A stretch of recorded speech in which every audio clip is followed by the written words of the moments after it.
Nashville Night Riders. Good afternoon, everyone.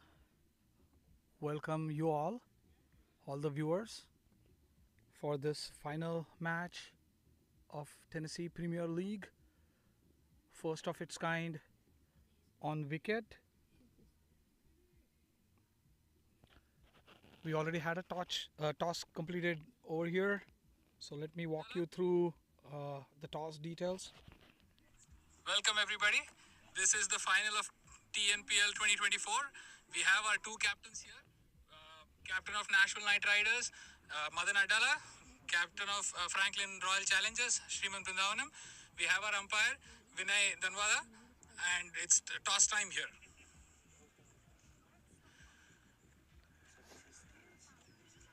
Madan is going to toss. It's it. Tails it is. National Night Riders have won the toss and they have decided to bat first. All the best, guys.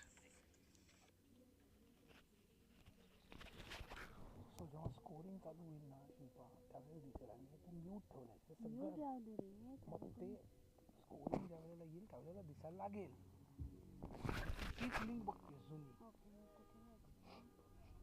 ती आलीच नाही अजून, तेच सांगतो मी तुला.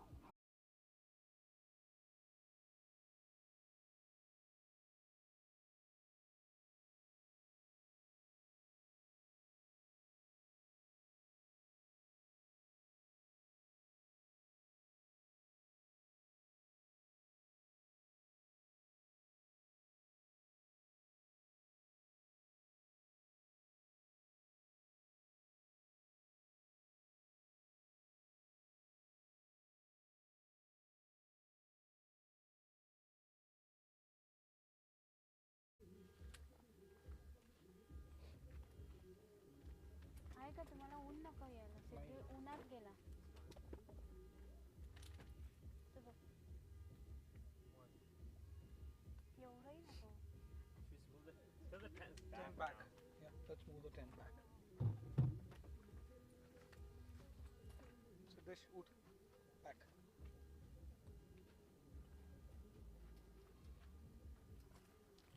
No, if you move it back too much, then the camera. Yeah. So, okay, this is fine.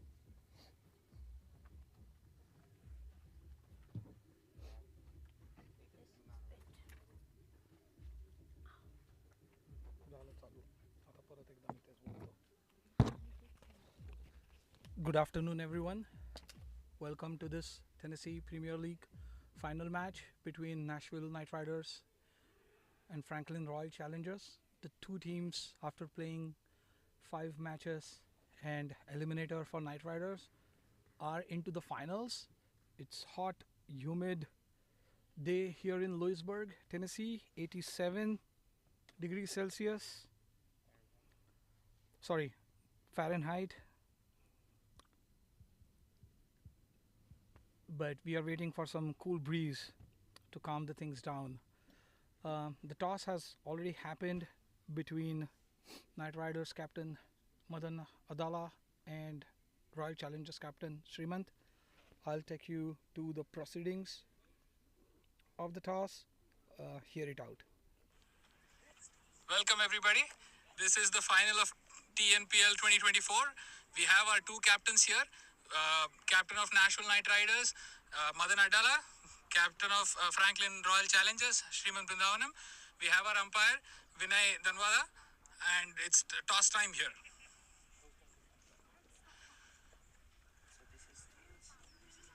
Madan is going to toss. It's it. Tails it is. National Night Riders have won the toss and they have decided to bat first. All the best, guys. All right, as you heard, Night Riders won the toss, selected to bat. Unlike probably what they had done in the semi-final against Spring Hill Spartans, they were asked to chase. Spring Hill Spartans thought they had enough power in their bowlers to knock all the Night Riders batsmen out. Didn't happen, didn't go that way. but Knight Riders, definitely taking cues from their first match, have decided to bat first. In the commentary box here, I have Siddesh from the Spring Hill Spartans team. I have Sankar and myself, Abhijit. We welcome you all. Hello, everybody. Here we have Siddesh, who has just played a match in the morning, who can tell us a little bit about the conditions in the pitch. Well, good afternoon, everyone. Yeah, so conditions-wise, the pitch is looking good for batting. There were less cracks on it than a few weeks ago, but yeah, it's more so that there's one end that the ball is bouncing nicely for the batsman, and the other end, the far end, the pavilion end, the ball just keeps a bit low and decides to move around off the cracks on the pitch. But yeah, I think it's a good decision to bat first from Maddie. Runs on the board in a final is always difficult for the chasing team. So let's see how it goes. Very well said, Siddesh. Runs on the board. That's all it matters. So Madan and his partner Umang are the two openers for Knight Riders. The team is going unchanged to my knowledge. All 11 of them have played the previous match. Umpires making their way onto the field a little late than usual. But hey, these were the same pair of umpires in the first match. They were standing all 40 overs.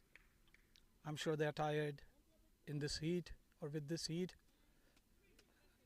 I'm sure they got some hydration back onto the field for next 40 in the final. All the pressure on the umpires as well. They have done a pretty decent job so far. No controversies. Players also taking it all in, respecting the decisions by the umpires. New ball being handed over by Calvin, the most experienced of all. Vinay checking with the scorers. All set for the finale. Here we go. Can they do countdown?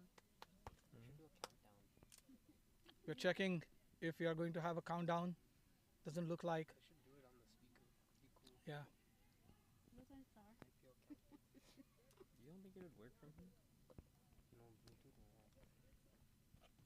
Do you have anything to say? Who's bowling? Who's bowling? Oh yeah. Who's bowling? I have no. Is it in the rain? No. Sid.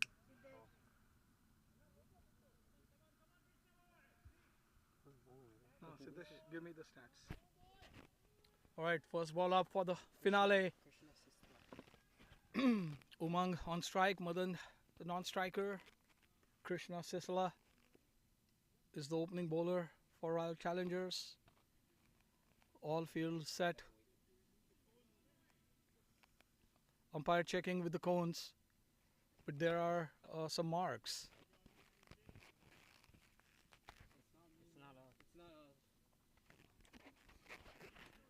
All right, once again ready for the first ball of the finale. There is a slip in for Umang. Checking with the scorer again. All right, this time for sure. First ball of the finale. Krishna to Umang. Ball staying low. You are going to hear a lot of oohs and ahs when the ball stays low. This was definitely outside the off. Umang tried to slash hard. Didn't happen.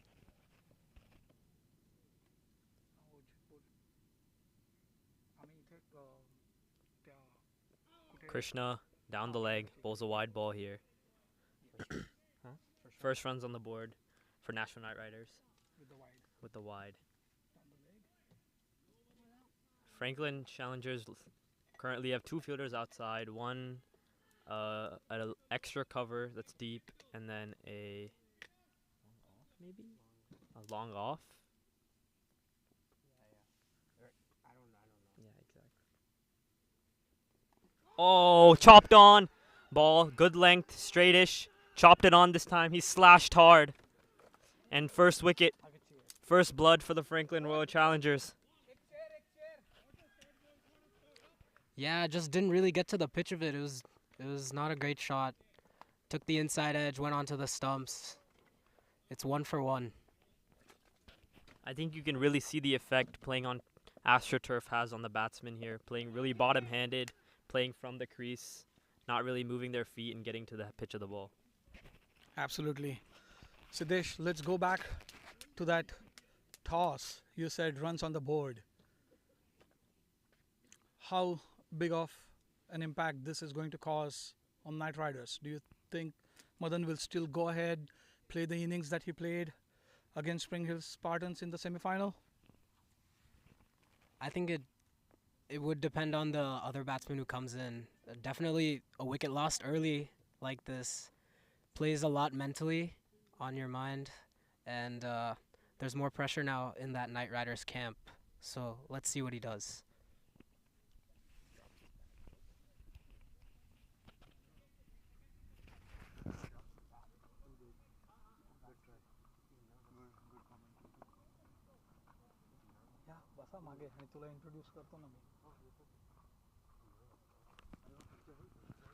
एक आहे म्हणून एक आणायला.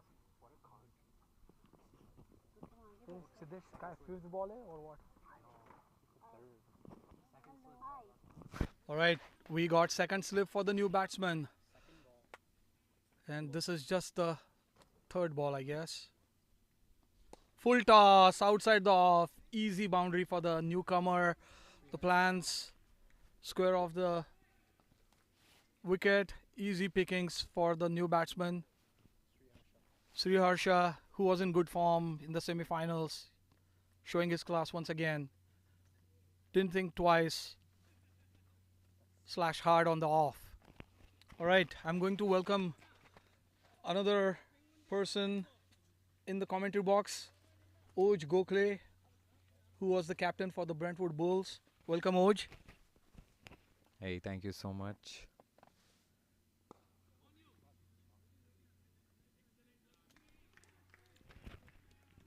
Right, he's going to stay with us in the commentary box. We'll definitely chip in with his comments, expert comments. That's a value add for us.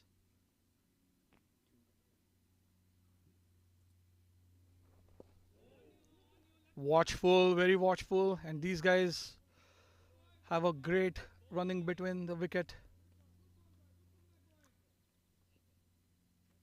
They showed that in the last match, converting ones in twos, Madan especially, but different conditions. It's a final, it's an afternoon match, it's humid, 87 Fahrenheit. Definitely going to have a toll on the body.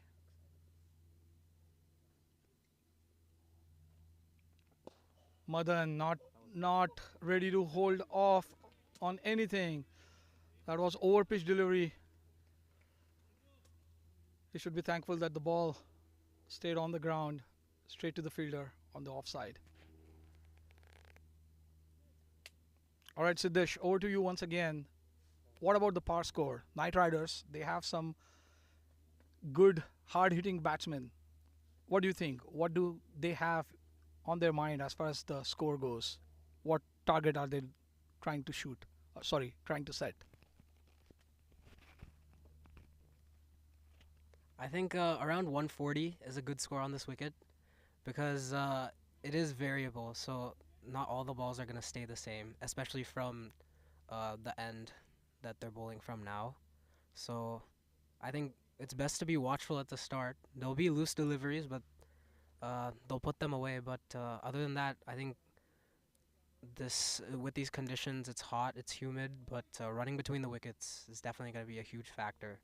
But overall, I'd say over 140 is a defendable score. What do you think about this, Shankarnath? Yeah, I think the same thing. 140. It's what we said in the morning as well. Considering the pitch and the unpredictable bounce, I think 140 is a good total here. All right, I'll hold on to my thoughts. I would like to see how the power play goes. So after 6 overs is a good time to come back to this question. Gauge once again how far we are, Knight Riders are, before having a target in the mind. Madan, captain himself, is on the pitch. He will definitely have a fair bit of idea. Khudawan is taking the bowling mark. Let's ask Oj. Oj, what are your thoughts? What should be a par score here? Well, thank you, Abhijit. I think, as Siddesh said, anything around 140, 150 is the deal, because we know on the first pitch that we are playing this final on, it gets tougher and tougher as the game progresses. It becomes more of a bowler's game later. But yeah, let's see what happens. Both the squad have really good batting order. They have good batsmen in their squad. There would be few key players to watch out for. Like we have Madan, we have Sriram, who are good hitters of the ball, and from the other side we have Chetan SP, who's a good left-handed, Lakshmi, and also Srimant, who can work with the hard times also. And that's a straight shot. Unfortunately, sticks onto the ground.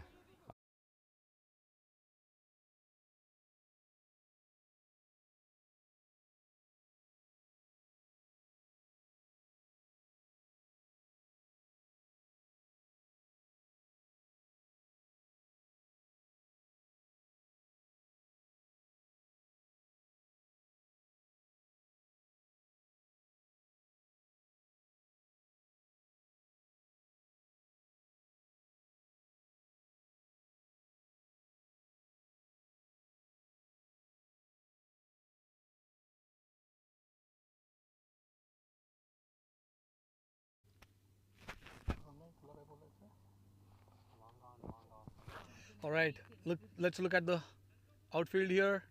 Long on, long off. Mitul himself, long off. Naren, long on. Oh, the ball stayed low.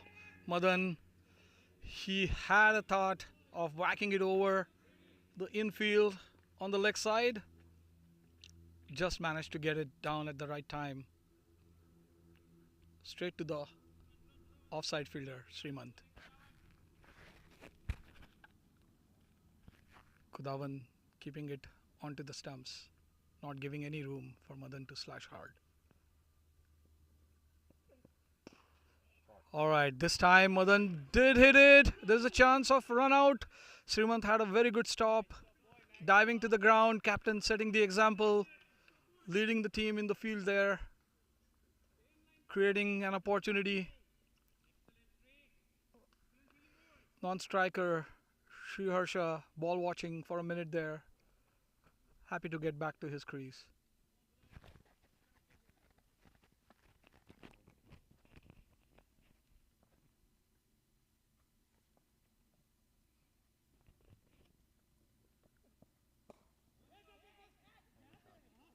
Bowler bowls a short, a good length ball close to the body. Good punch off the back foot towards covers. They get 2 on that.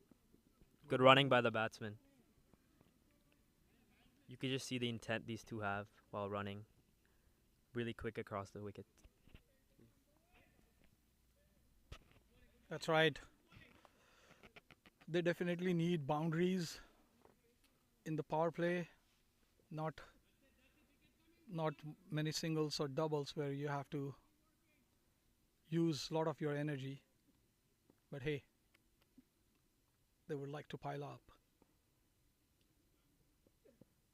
Ball staying low once again. Sriracha very watchful.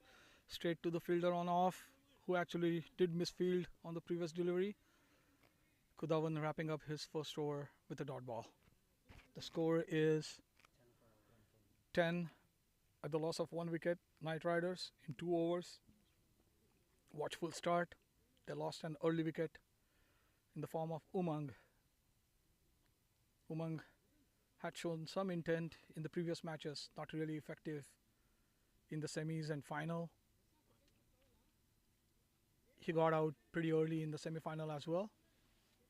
But Knight Riders were chasing a very small target of 90 runs. So it didn't matter. Let's see how it goes over here, where they need to set a target for Royal Challengers.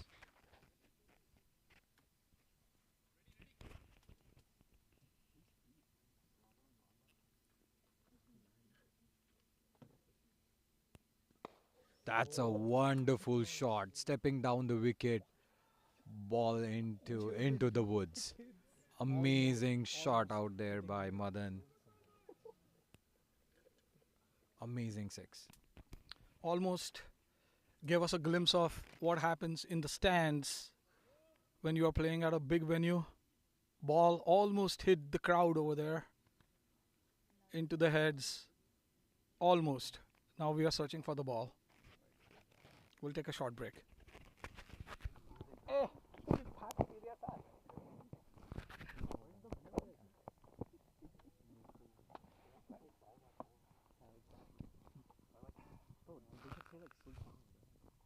All right, we got the ball back. The fielders are still there, searching something.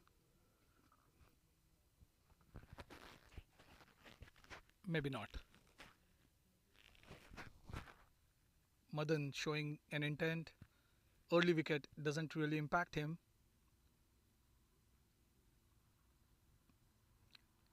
He's the best hitter. I think what will be interesting to see now is if Matty will be satisfied with that 1-6 from the over and he'll look for singles or he'll keep going, because on this end you really have to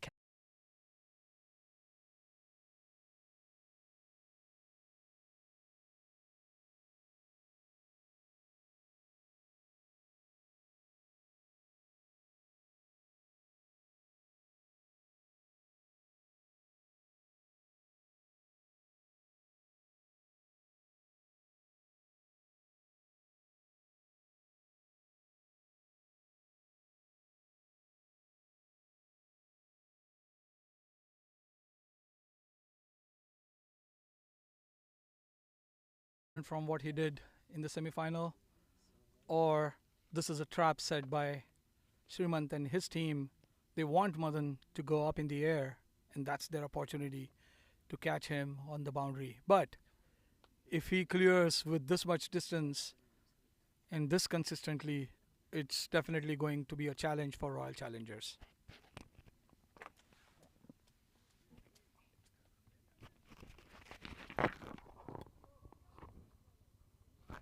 Umpire nudging all the fielders to give up on that previous ball. It's only 2 overs old, so we definitely have another match ball that we can go ahead with. For some reason, Madan has gone out. Must be looking for some gear.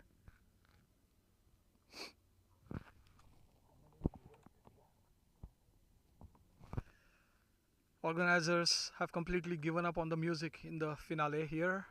We were hoping for some more entertainment. Somebody has to call organizers.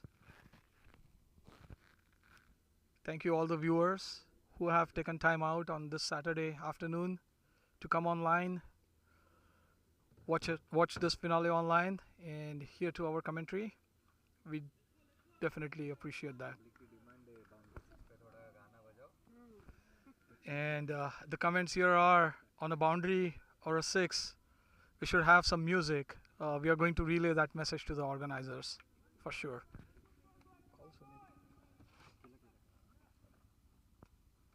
The message has been relayed. Let's see what Madan do on this delivery. He goes big, high. The ball touches the moon, comes back. Madan is not ready.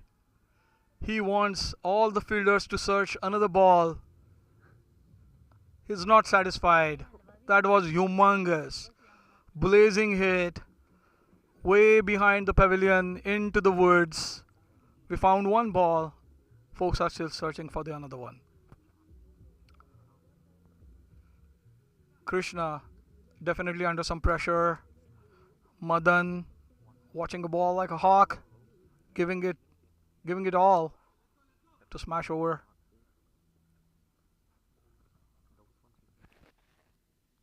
Ooh, this ball stayed low.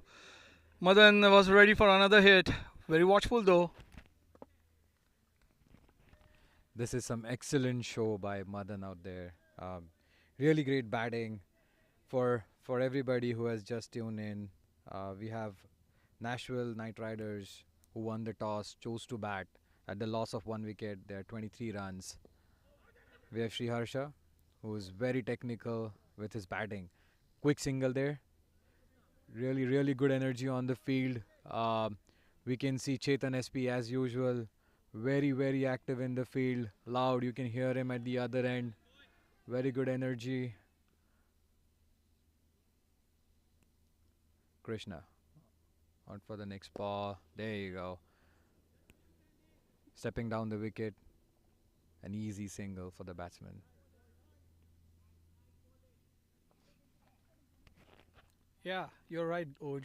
Sriharsha is doing the right job. He's just handing it over to Madan to do the rest. Madan is in good form, hitting 2 sixes in this over with authority. Srimant adjusting his field once again on the leg side. I think we are going to get some music. There you go. Appeal for a caught behind. Bat hitting the ground. Made that noise. Everyone was ecstatic. I think that was a lot of hope for that catch. After 3 overs, the score is 25 for the loss of 1 wicket. Kudavan is going to continue from the commentary box end. Sure, Krishna has been bowling from the pavilion end.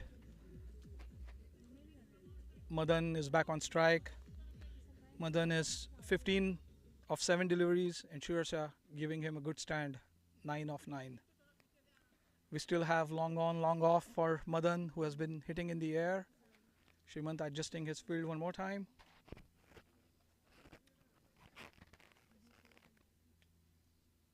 Kudavan. Madan stepping out once again. Little hesitation there. Now we have a chance at the bowler's end. Fielder not really attentive. Just throwing at the keeper. Madan was struggling at the non-striker's end. This is what a good running between the wicket does. Rotation of the strike. And the fielders, the bowlers have to keep on adjusting constantly. Their line, their field.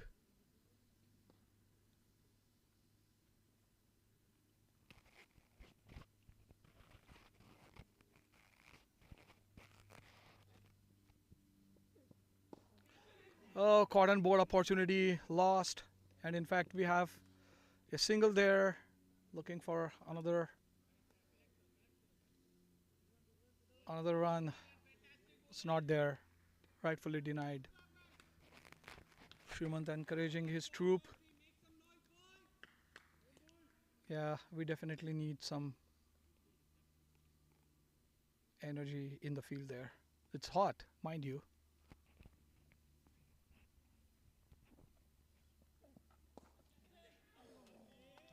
Oh, close call there. Almost a catch. Could have been a catch. Half chance missed by the Franklin team there. Gone for 4. Right fielder at right position. We saw that in the last match as well. This was definitely an opportunity. Going beggy. Srimant still encouraging his bowler. I think he's bowling according to the field. Let's see if Srimant adjusts his field, swaps the fielder. In fact, he's bringing in one more fielder from the leg.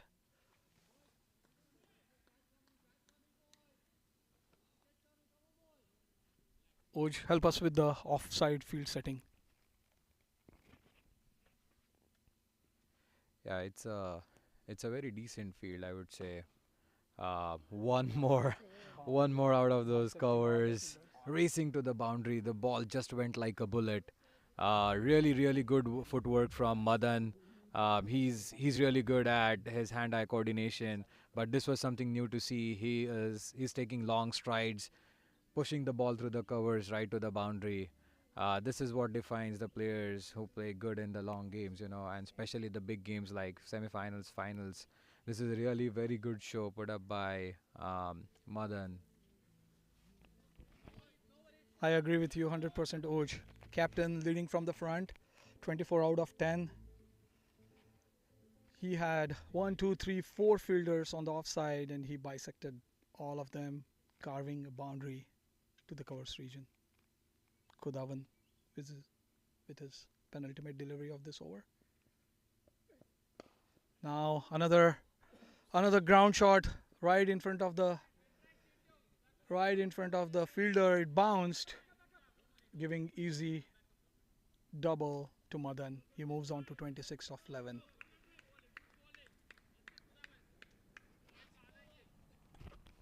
Yeah, that is a good ball by Kudavan, because when you have a field where you have a long on and long off, it's assumed that the bowler will try to attack the stumps, keep the length a little shorter, short of good, and bowl in the stumps. But if you're giving that weight to a batsman, you're definitely gonna get punished.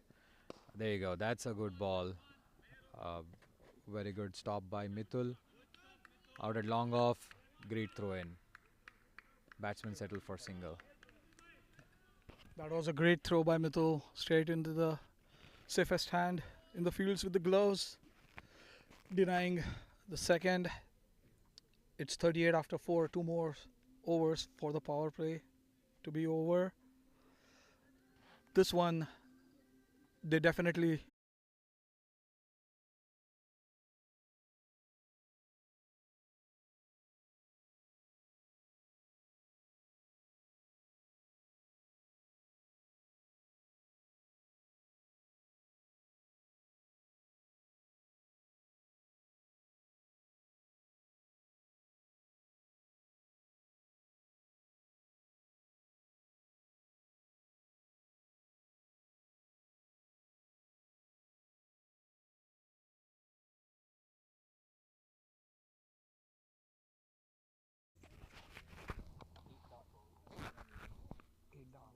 so in the last 4 overs, what Knight Riders have achieved to do is there have been only 8 dot balls, counting the wickets, so technically 7. And on the rest, 17, 16 odd balls or 16 balls, they have been able to convert those into runs at a strike rate of almost 200 if we just look at the balls. 38 runs coming out of those 16. Narain is the first change, bowling the 5th over to Madan from the pavilion end.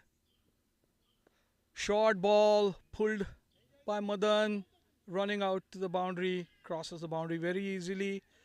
It's downhill. Madan capitalizing on that loosener. First ball by Narain, put away. Abhijit, what do you think about these new tournaments coming in Nashville, especially all the players getting a chance to play on these turf wickets, a new thing for Nashville cricketers. What's your view on this? Awesome question, Oj. We had our thoughts pondered around it in the morning too. I think if you look at the scores in the last matches, barely crossing 100. The ball staying low, good quick single on the off. Fielder trying to make hole in keeper's glove there with a bullet throw. Lucky. Yeah, Oj. So playing on the turf wicket, it's definitely a challenge. We have been used to play on AstroTurf, hitting ball. I'm not going to say with our eyes closed, but there is a definite bounce. What wicket is doing here is testing some of the good batsmen like Madan, Sunit, Shiv.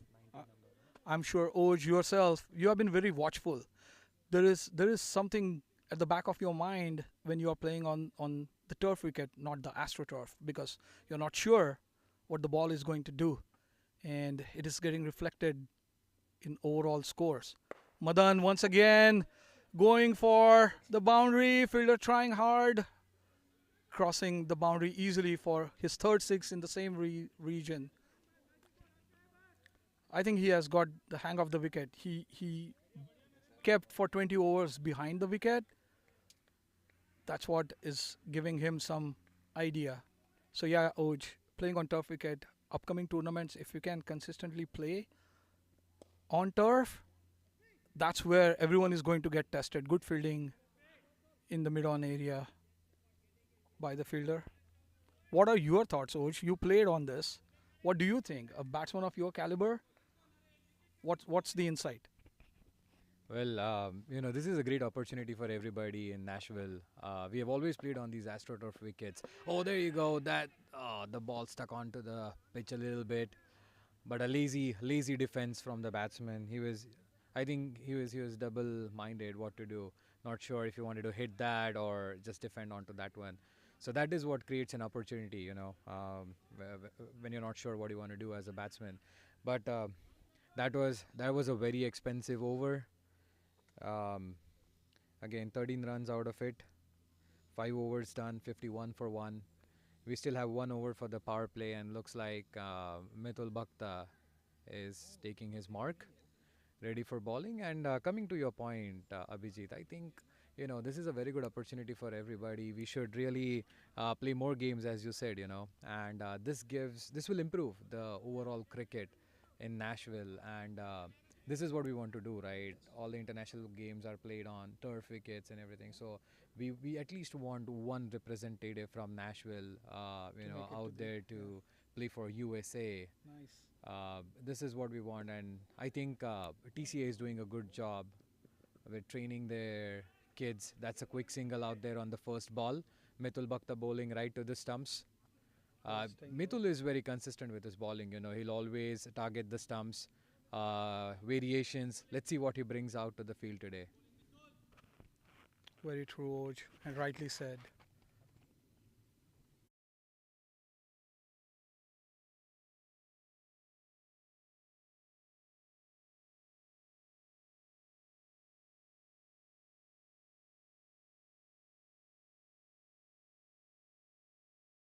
Time, these both these batsmen, you can see they are hungry for runs.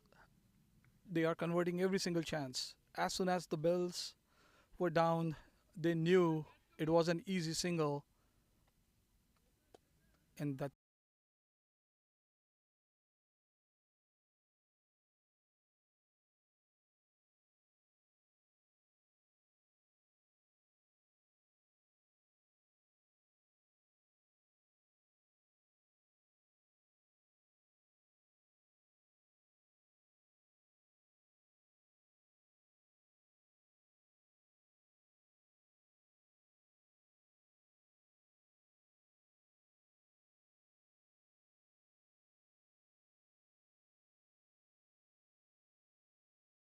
think of this opportunity. Yeah, so I think the main thing was that it was a bit of an adjustment. Usually playing on AstroTurf, the ball is nice, the carry is good. It's very consistent carry. So that's put into the gap. It's another single. But yeah, I think adjusting to the turf wicket, especially keeping the spin, because the ball was ripping and we had 4 spinners on our team. So the ball was moving around, it was ripping. Uh, it was even going the opposite direction of like what the bowler was trying to do. But yeah, it was really good to learn. That one keeping extremely low. That's well kept in the end. But yeah, again, as you can see, keeping has been difficult for most of the keepers. Uh, I think, yeah, the main thing was an adjustment, and it was good to learn and good to try uh, keeping.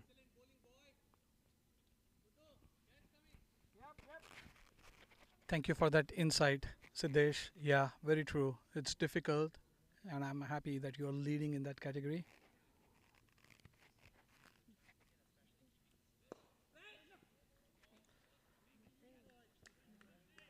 Mitul keeping it straight to the wicket, Madan hitting straight to the fielder, going according to the plans for Mitul in this over. Only 4 runs conceded after the power play, after the 6 overs. Knight Riders are 55 for 1. Madan shining with 41 out of 20. And Sriharsha giving him a good stand, 12 out of 14. Mithul just conceding 3 runs and a wide to make it 4 runs. So as we know, the Nashville Night Riders played in the morning, and these two batsmen spent quite a lot of time on the pitch even this morning. So Sudesh, what do you think that does for them when they're batting here, and what type of advantage does the Night Riders have, considering that they've already played a match on the pitch this morning? I mean, yeah, I think them having a partnership, they have more experience in what shots or what balls can be made into runs. See, as we've seen today, so far that they have been hitting to the fielders, but they have still been getting runs off those balls. So I think what's special about them is their rotation of strike. And as we see, Srimanth brings himself into the attack. He's a very slow, loopy bowler, but he does have a lot of variations. First ball a bit short of length, and it's cut to the point fielder for no run.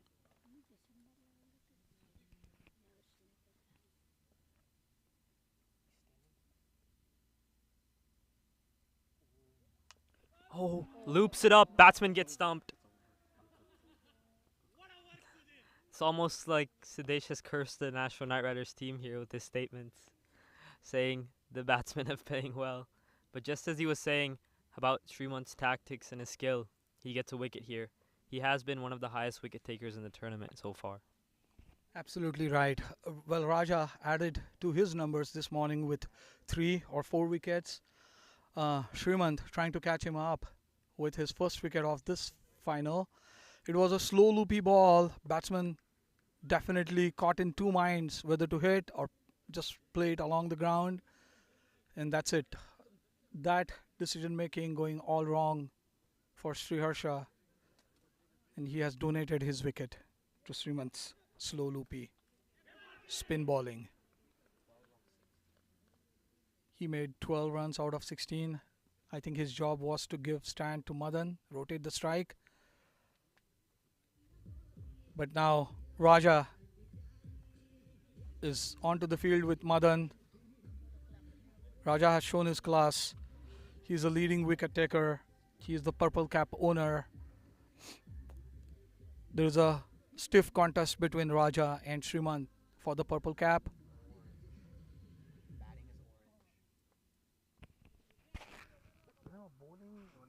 Oh, he's not? Oh, he is.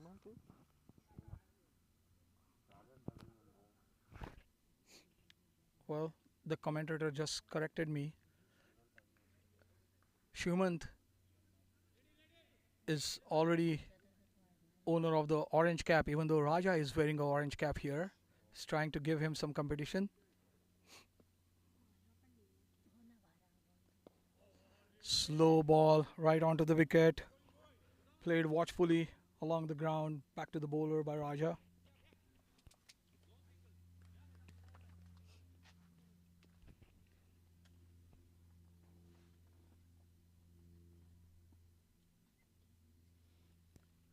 That was a quick one. That was a quicker one.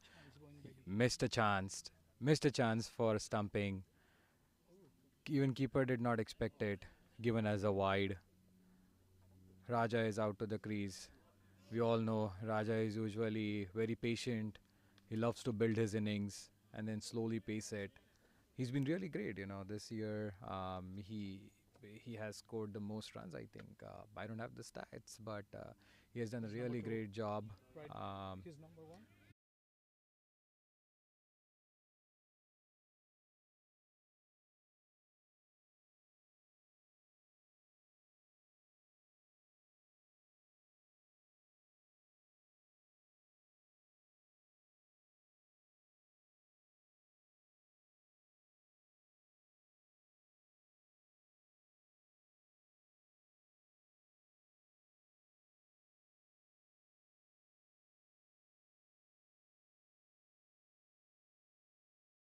A big shot, gives an edge, straight to the gully.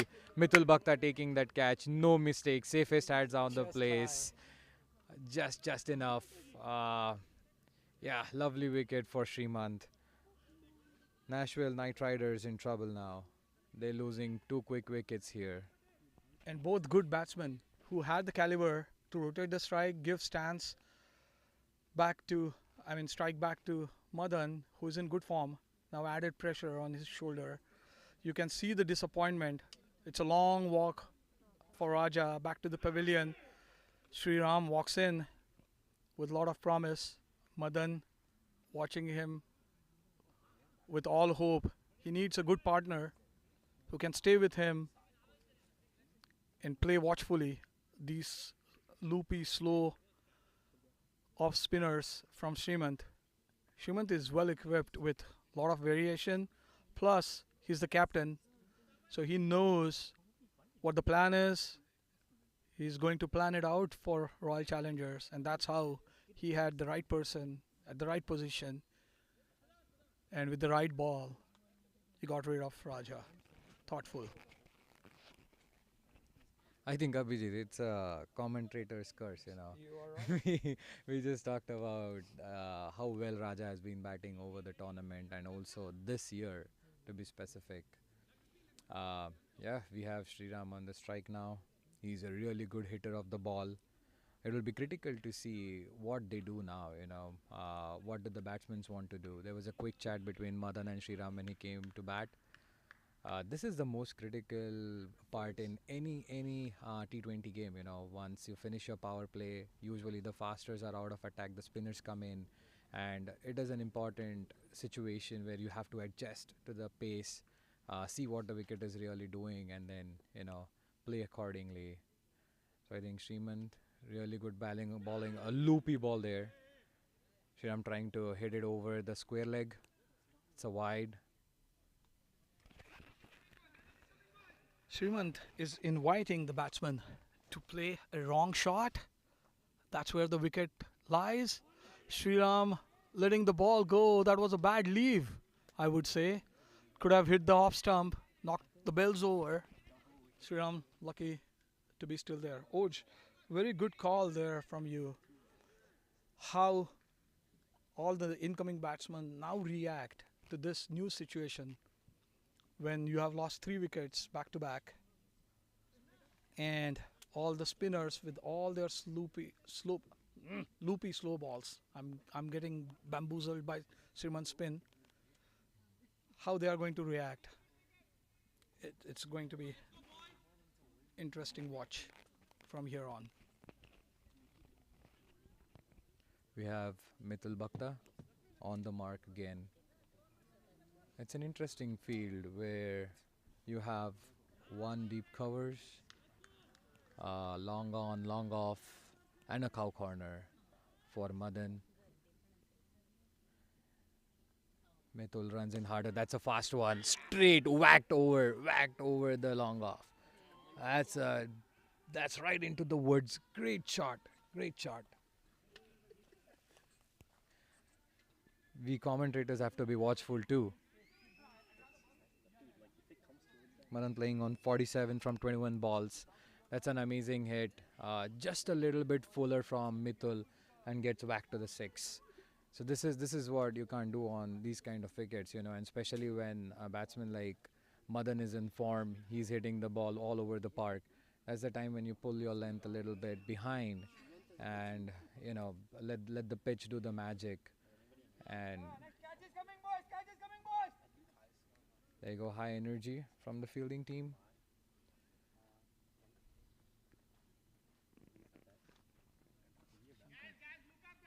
Commentators here trying to find the ball.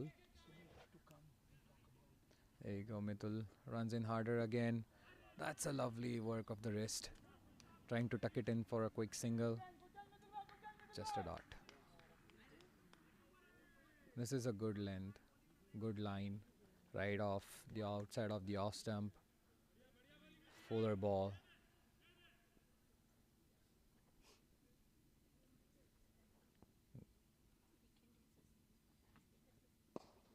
That's a low full toss.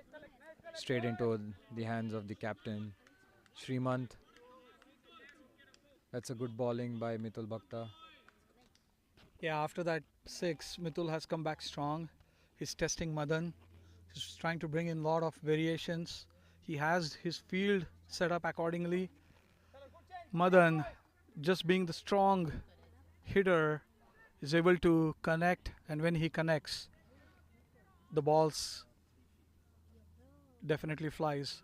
Field change, point fielder going back to deep point. Some short ball upcoming on the offside. Let's see. In fact, it was a full toss ball hit straight back behind the bowler, and some good fielding by Kudawan there, stopping the boundary. Only single, which brings Sriram onto the strike for the first time from the commentary box end. Field change once again. Sriman pulling all his players from deep boundaries inside. And was a slower full toss to Srimant. Run out chance there. Direct hit. And it was curtains for Sriram. He was struggling, being sluggish. And it was Srimant. A direct hit would have made a difference. The umpire was right there in the position for the decision if it had hit. Field change once again for Madan. Another slower straight ball to Srimant. Madan very watchful. Don't want to concede another run out here. Don't want to concede a wicket. Some good bowling after conceding that 6. Only 8 runs of the next 5. After 8 overs, Knight Riders are 65 for the loss of 3. We're still missing the music. I don't know what the organizers are up to. There we go. Somebody is hearing me. We have clouds covering the sun, creating a great atmosphere. The batsman definitely would ask for such an environment, such a good weather, a little breeze from west to east. That's how the flags are flying. Ooh. Sriram totally got caught it at his crease. He doesn't even know where the ball came from. Right in between the legs for Srimant onto the wickets. He thought everyone is appealing for LBW, but he was bowled by Srimant right between his legs like a snake. This is great bowling by Srimant. I think, batsmen need to improve their game a little bit here, or I would say change the game a little bit. You really can't play a cross shot out here in the initial phases of your innings. The ball isn't spinning much, but it's trying to stay low. You got to stay low as a batsman as well, and especially when you're batting to the spinners. Long strides are important, and also staying low as much as you can, pushing the ball through the gaps, getting singles and doubles. I think that is how Nashville Knight Riders will have to play out here. Loss of 4 wickets. 4 wickets here. Sai Koya walks in, takes his guard, ready to face Srimant. Another tall. Sai has been an interesting player out here. He can give you runs when your team needs it. He can hit some good sixes as well. But all that Franklin needs right now is a good partnership. After the last one, there have been quick wickets.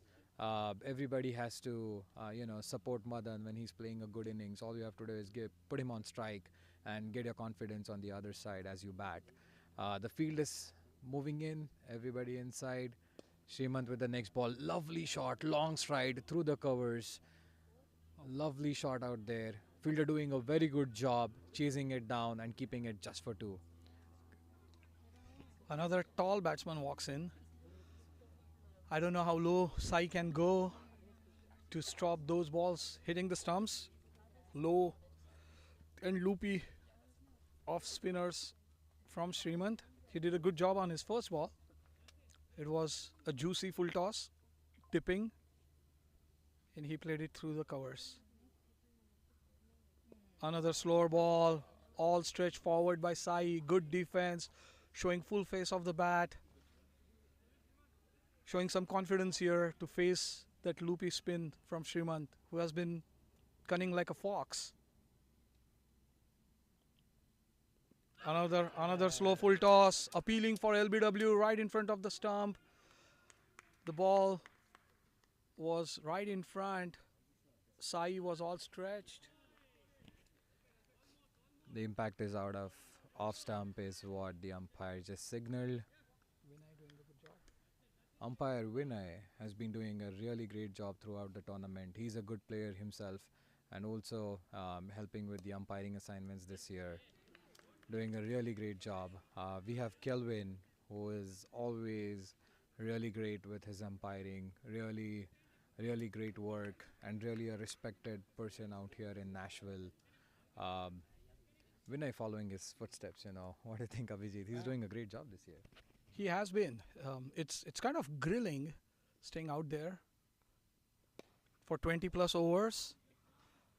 Calvin has definitely set an example. He's someone to look out for, always ready to give his expert opinion before the match, after the match, stays true to his decisions. There is no second thought, and that's what we want. Some good umpires.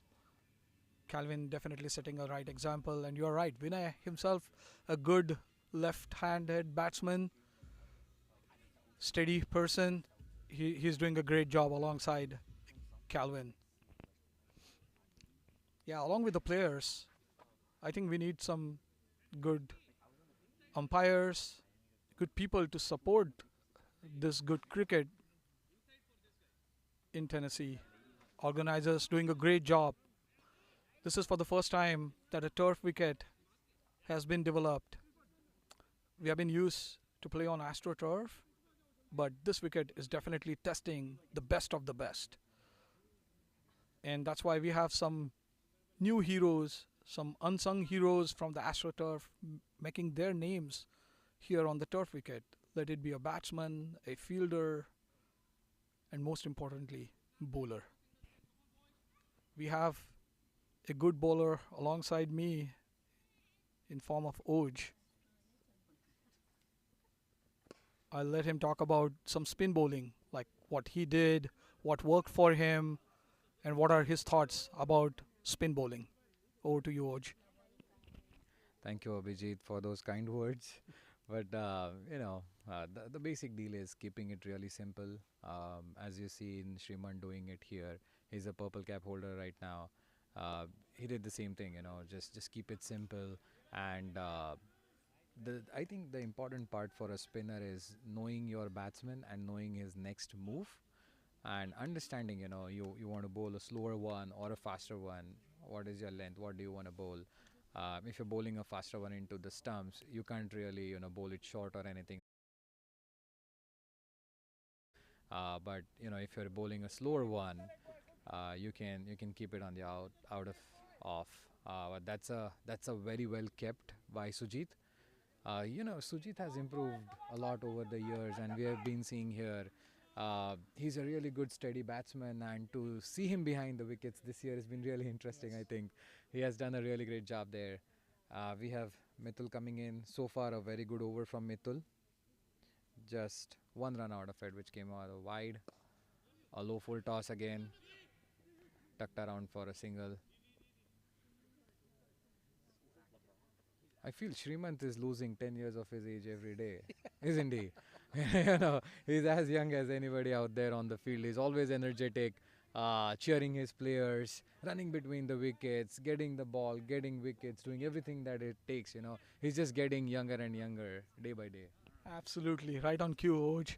He's flashing number 99, but I'm sure he's feeling 29. He's very energetic.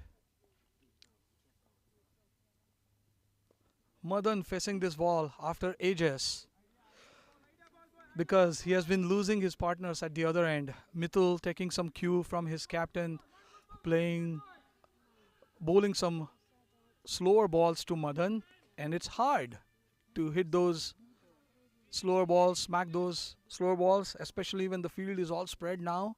We have boundary riders, two on each side, in fact, three on off, two on leg. And Night Riders, they have found themselves stuck in the early 70s, I would say, or late 60s. It's been a while. We have seen a boundary or a six. Madan didn't get too much of strike.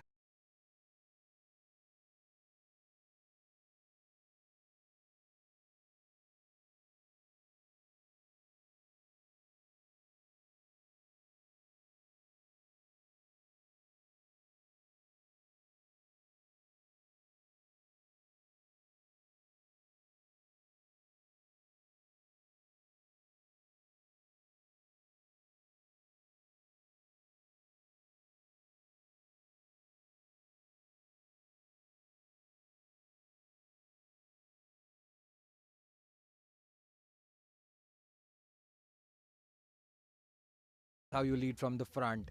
Really great batting by Madan with 3 boundaries and 4 sixes. He's playing with a strike rate of 185, which is amazing to see on this wicket. This is how great players are, and he's been doing a really good job hanging on there for his team. Let's see what he does out there. He has adjusted himself beautifully out here because we have seen him struggling in the initial games on these turf wickets, but he have come back. He has come back really strong, doing great. He has adjusted to the field. Working through the turf wicket, understanding how to adjust himself, how to play, what kind of ball, and he has played a really good innings out there. We are out for a short break. 10 overs, 72 for 4. Franklin Knight Riders. For all our viewers who have just tuned in, Nashville Knight Riders, my bad. They won the toss, chose to bat, did a really good in power play. Now they are 72 for 4 at 10 overs. A quick water break for everybody. It's really hot out here, feeling like 93 today. And yeah, thanks to all our viewers.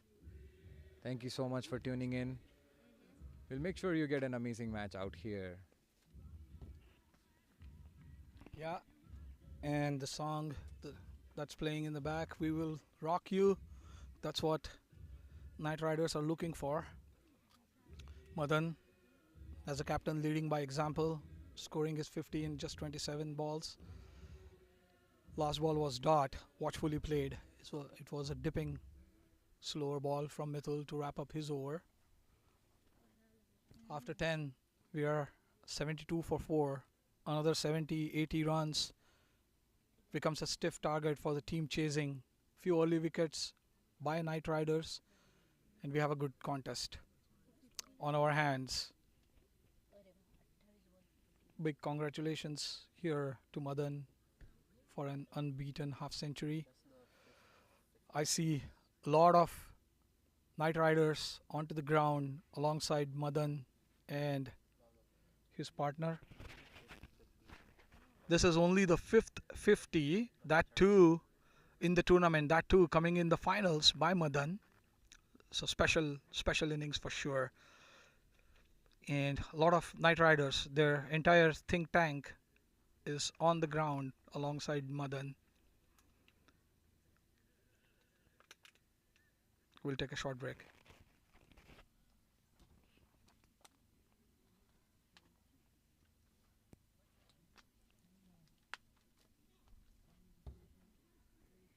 Well, let's read out some interesting facts here, Abhijit. We have highest run scorers right now. We have Raja leading at the top with 200 runs.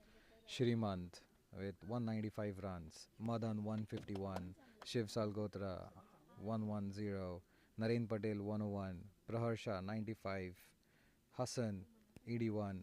Parag 79 and Mithul 77 and Venkat Garimalla at 73. These are our top 10 batsmen.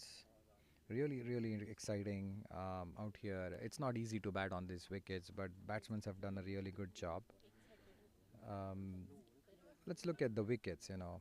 We have Srimant on the top. There is no surprise there with 17 wickets, three of them from this game, and we have Mukesh Kosanam who has 12 wickets, Kevin 10, Oj 9 wickets, Naren Patel 9, Sudhir 8, Washid Ali 7, Saikoya 7, Sriram Raghavan at 7, and Darnesh Narla at 6. So really exciting competition out here, and what I honestly feel is on this wicket, if you are a bowler, if you keep it on the right areas, you bowl the right areas, right speed, I think you get good wickets.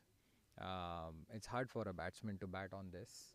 It's mainly a bowler's game, but batsmen are giving us a surprise by really batting well, getting low, changing their games, adjusting to the wicket. Really, really great batting from everybody, and bowlers have done a great job as well.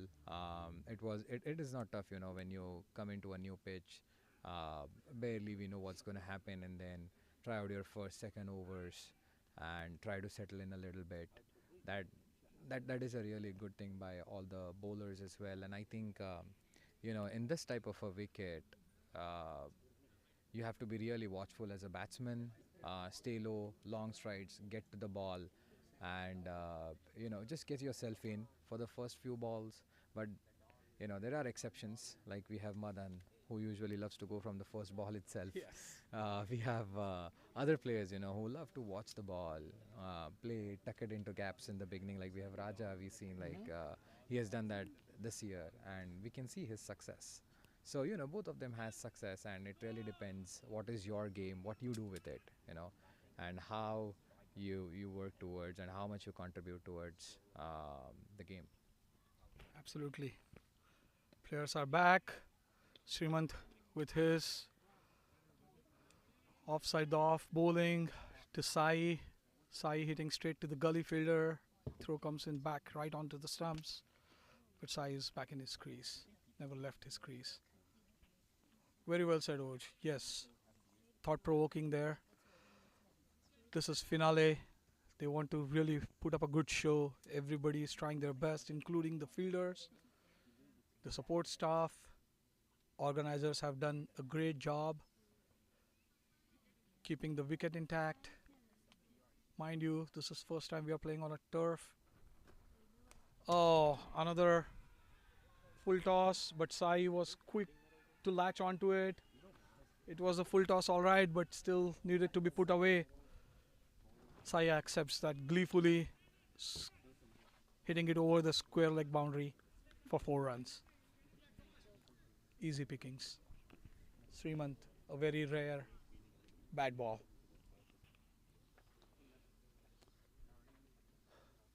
This is the first over after the break.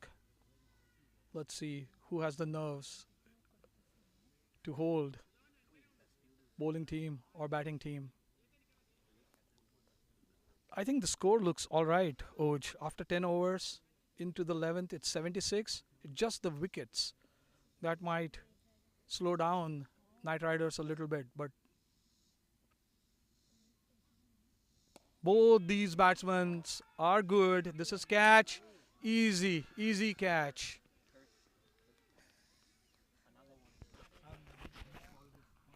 Sai hitting it up into the air to the long off boundary. Fielder literally had to take 3 steps on his left. Accepts it happily. Sai Koya departing. On 8 of 11, Madan looking at all his partners. He needs a good partnership with someone. 20 odd, and he will do the job. Meanwhile, Srimant, can you believe it, has got 4 out of the 5 wickets. In his third over, 9 runs, 4 wickets. Magical figures.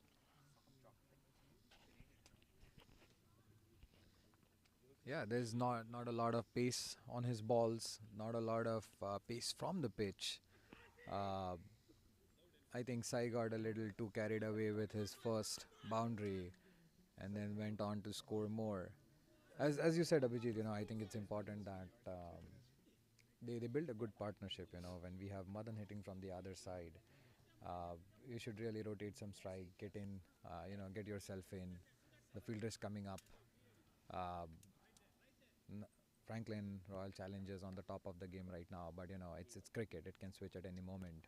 All they need is one good partnership, and they will be in a really good position. There you go, another bold, trying to cut it. The ball comes in. That's a fifer for Srimant. The ball comes in, hits the shoulder of the bat, and right away onto the stumps. For Anil. Golden duck for Anil. What a beautiful ball. What a beautiful ball. I don't have words. I don't know what to comment. Srimant, I don't know what script he has written, but it's all working for him. He loses the toss, accepts the fielding. Yes, Madan is going strong on one side, but on the other side, it's a landslide. Batsman coming in, going out, and Madan, he's just watching it unhappily for sure. I don't think he has any words to share with any batsman, but let's see. The new batsman coming in, Alam Khan. He's an experienced campaigner. He has seen the wicket as a player and as an umpire. Let's see what he brings to this game, to this match. He has been a strong hitter, but honestly, you don't need any strong hitting at this time. What you need is singles and doubles. Hand it over to Madan, let him play his game, because what is happening is Madan, he has not had a chance to free his arms on the other side. He has done his part, but unfortunately, he's running out of his partners. Alam facing Srimant, who has got a fifer and he's on hat-trick. Oh, I don't know whether it was a chance going beggy. Madan is not interested in taking another run. No need. I see 7 fielders coming to meet keeper. Srimant begging them to go back to their places. Just missed his hat-trick. Maybe first of the tournament, I'm not sure. But he already has 5 wicket, conceding only 10 runs, adjusting his field for Madan. Good friends, right in front of each other in this battle. Oj? Yeah, this would be an interesting competition to watch. I think Madan is facing a ball after a long time. There you go. He steps down the field. Ball in the air. Comfortably taken in the covers. That's a wicket. That's a sign of a no ball. What can happen today? That's a no ball from the leg umpire. Oh, there you go. There's a life for Madan. There's a life for Madan. It was dipping a little, but I think it was way too high for any batsman, and it's a clear no ball signaled by Kelvin. Kelvin doing a great job with umpiring there, no doubt on it. Bowler doesn't seem too happy with it. The fielding team is still in the awe. They had their man, they got it, but unfortunately it's a no ball. Calvin was being cheeky there. He let everyone celebrate and then called the no ball. Madan, completing his run, was looking at the main umpire, Vinay. Vinay pointed him in Calvin's direction, who already had his hand raised by then. Fielding team letting the dust settle down. Srimant ready to bowl last delivery of his magical spell. Well, not the spell of the third over. The ball took ages to come down to the batsman.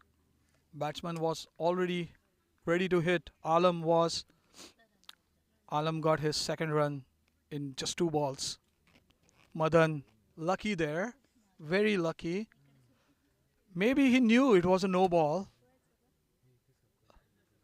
The only issue here was whether Madan had stepped out a lot more to make it a no ball or not. But hey, we don't have action replay here or no DRS, so it's all real time. Unfortunately, That's how it's going to go. Umpires are the decision makers, and that's why they are there. All the power rests with them.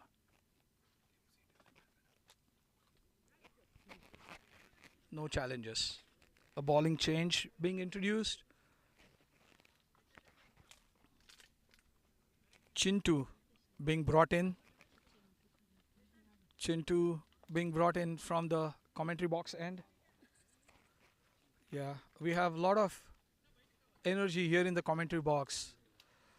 Commentators are being moved out of their position so the other people can see the match. I like that encouragement. Chintu coming into the attack.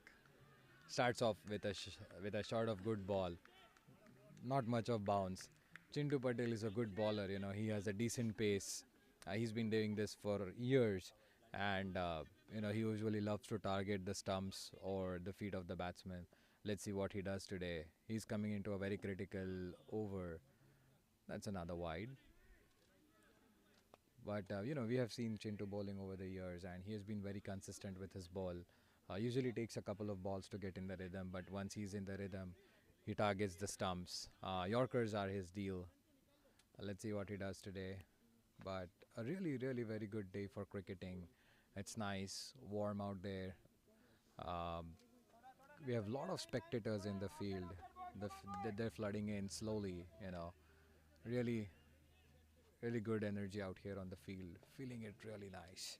If you have a chance, do come on the ground for the second innings at least. A little bit of drive, but make an effort to come here, support your fellow cricketers out here in Nashville.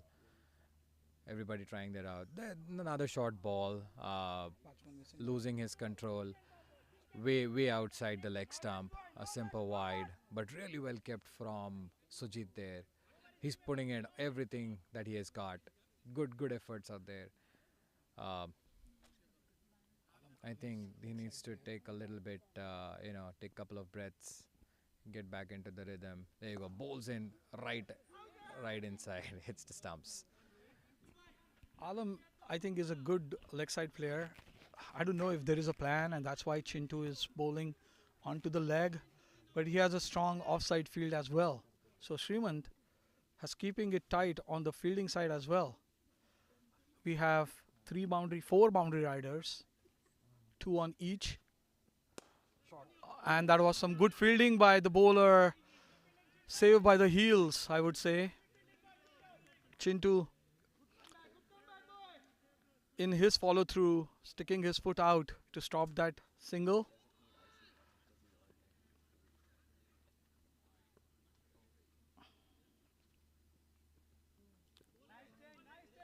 Another wide down the off now. I can see the batsman getting a little impatient. He's not able to rotate the strike, and that's one thing as a batsman you should be doing. There are definite gaps into the field. On the offside, I can see a gap between the covers and down the long on and mid on region. Same is the case on the offside. And meanwhile, a full toss onto the stumps. Alam had no clue where the ball is coming. I think Chintu was going for the Yorker length, misses his length. But guess what? The batsman misses the ball too. You miss, I hit. All three stumps knocked down. Another wicket for Royal Challengers. Madan sitting on the ground now, running out of partners. 84 for 7. Last three batsmen. I'm sure we have run out of all the all-rounders. It's all the bowlers now coming to help Madan. Madan has to keep the strike now here onwards. We have close to 48, 50 odd balls. Out of those 50, Madan should be at least facing 30 odd balls, and the batsman should not be getting out on the remaining 20. If Madan is able to face the 30 balls, he's going to take the team across that magical figure of 120, and that would be some power score. Good challenge then for the Royal Challengers. Otherwise, it's going to be a cakewalk.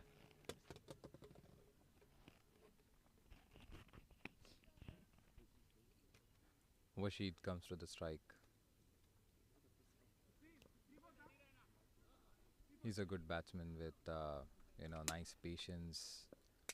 He picks his deliveries really well. There you go. You can see a beautiful long stride. Deciding to defend the first ball when he comes in. That was a good length ball.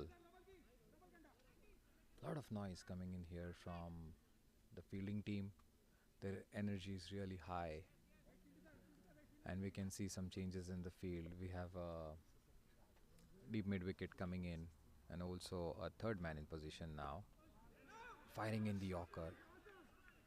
A good ball, a good dot ball. End of the over, lovely over. That's what we said. He takes a couple of balls to get in the energy again, but coming in with only 4 runs off that over. Really, really good bowling. Absolutely, Oj. Chintu sticking to the plan. Yes, he was struggling a bit at the beginning of the over, conceding 2 wides on the leg side, but after that, he has kept it pretty simple. Wicket to wicket bowling. That's how he got Alam on a full toss. The last ball was another Yorker, dipping Yorker, watchfully played by Wasim. Madan, on the other side, hasn't really got any strike after scoring his 50. He scored his 50 right at the end of the break, and after that, he has not been able to get the strike. And that's a great catch. Right on cue. Shriman taking his 6. Madan still not convinced of how he could hit right into the throat of Chetan SP there on the mid-wicket boundary. I don't know about the connection. Score is 84 for 8.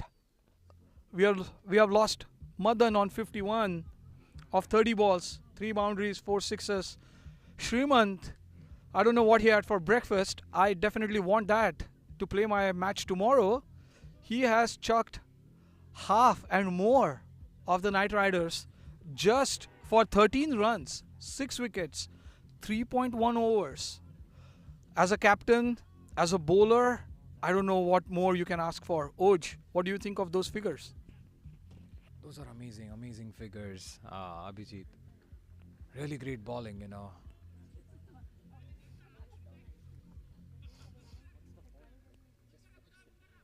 Players doing players doing their job.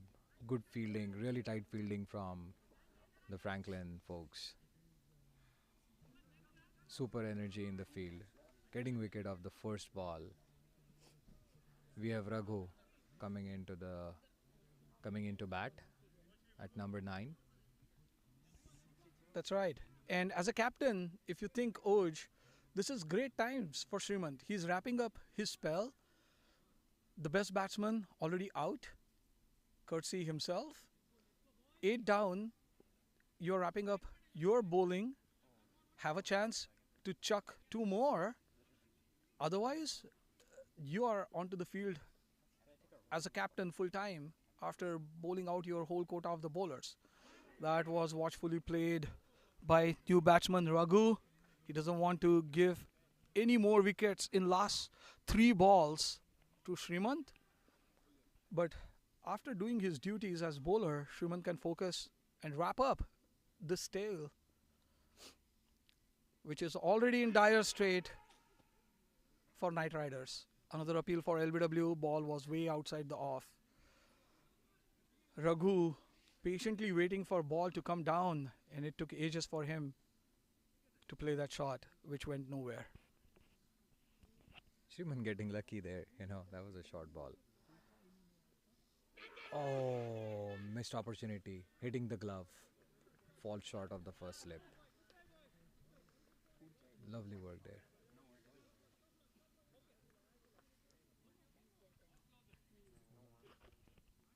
All right, our young guns. Over to our young guns for last couple of overs here, or maybe last couple of wickets.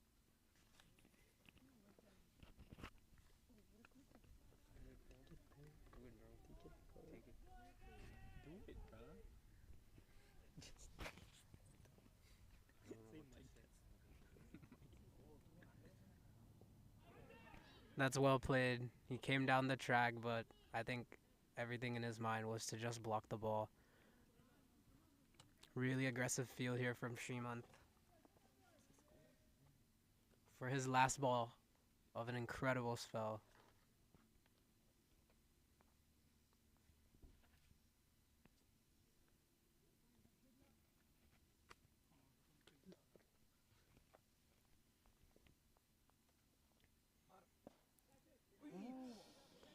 Oh, I think the ball hit the ground. It looks like their TNPL here is using the same script they used in the morning. Batting team has won the toss. They chose to bat first. And looks like they just won't have enough runs on the board here. An incredible bowling spell from the captain himself, Shremant. 4 overs, 1 maiden, 13 runs, and 6.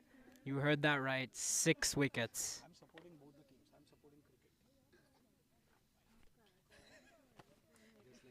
supporting cricket. Srimant ending his amazing spell.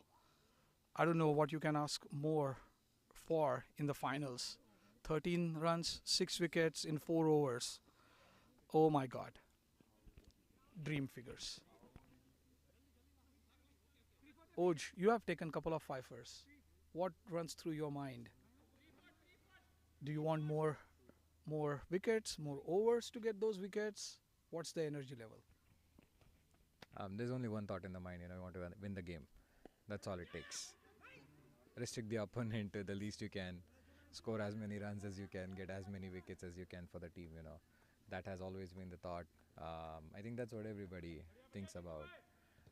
They want to do their contribution, get in the game. We have Narendra Patel, who is a really good team player, he's bowling right now, really good team player, an amazing bowler. Shremant trying to adjust the field a little bit, much more aggressive field. Long off and long on, both are inside the circle, trying to stop those singles, put pressure on the batsmen as much as they can. Yeah, that's right. And I think he's adjusting the end for Chintu as well. Chintu bowled a great over from the commentary box end, but looks like Shremant, after finishing his quota of overs, is going to offer Chintu to bowl from the pavilion end. Ooh, Wasim showing some intent here, walking down the pitch, nowhere near the ball. I think Naren watched him walk down, adjusted his length and line, and that was a dot ball.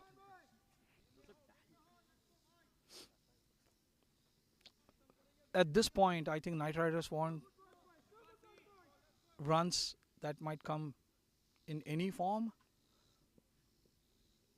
Leg buys, wides, misfields, overthrows. But FRC, Royal Challengers, they have been a lightning in the field, creating opportunities, not dropping catches,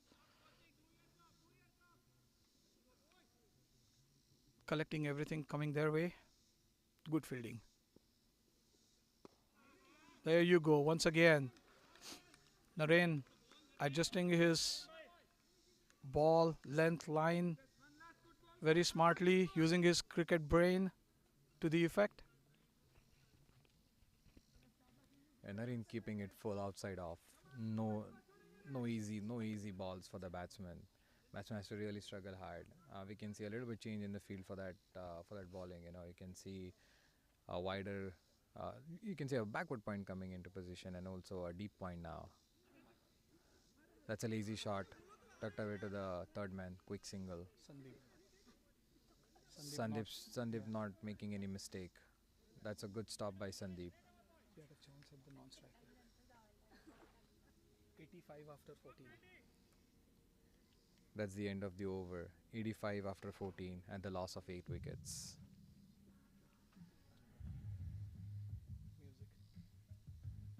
Abhijit, now you can see the music is coming up. Yeah. All the flags are out. What's happening out here? Were they waiting for any wickets? Probably. Royal Challengers has the entire bandwagon with them. They have their team flags, their team jerseys for sale. I think they have come prepared. I saw some Instagram post. Javagal Srinath cheering up Royal Challengers. Chris Gale for the previous match cheering up Royal Challengers. I think they're well prepared for this tournament from the get-go. Knight Riders, on the other hand, they were definitely high when Madan hit those 3 6s, and absolutely in the direction of their pavilion. They were definitely going gaga, but it's all quiet in that region right now. Srimant once again doing the captain duties, adjusting his field, and it's new bowler being introduced. Lakshmi coming into the attack from the pavilion end. That's a nice ball. Well played to the long on just for a single. Was there a chance for caught and bowled? No, I think the ball was pretty far away from Lakshmi. Low ball. Really hard to get your hands to that when you're in your follow through. Lakshmi usually has a short run up, but he bowls fast spins. Tries to keep it in the stumps. Yeah, Lakshmi Not bowling giving much with a room. Lakshmi bowling with a neon sleeve. That's interesting. I don't know if that is going to cause any distraction for batsmen. Maybe not. Raghu being very watchful. Yeah, that's a good ball right at the good length. No much room for the batsman to do anything. Can't open his arms. Can't play a sweep as the ball is staying a little bit low. So batsmen have to generate a shot. Loud appeal for caught behind, but doesn't feel like there was anything on that shot from.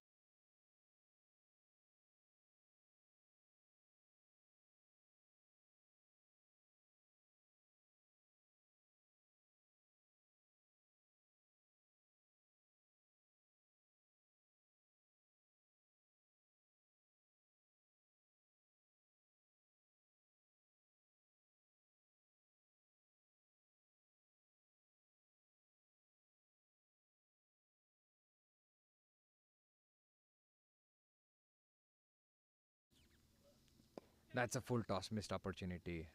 Back to the bowler. Missed an opportunity. There's just one deep mid wicket, and long on. So he had an opportunity to hit it over the square leg or, more wideish to the mid wicket. Full ball, trying to go hard at it, but missing the ball. I think, Abhijit, what do you think? He's not getting his feet to the ball. It's way outside off stump. He's trying to, whack it out from the stumps. What do you think?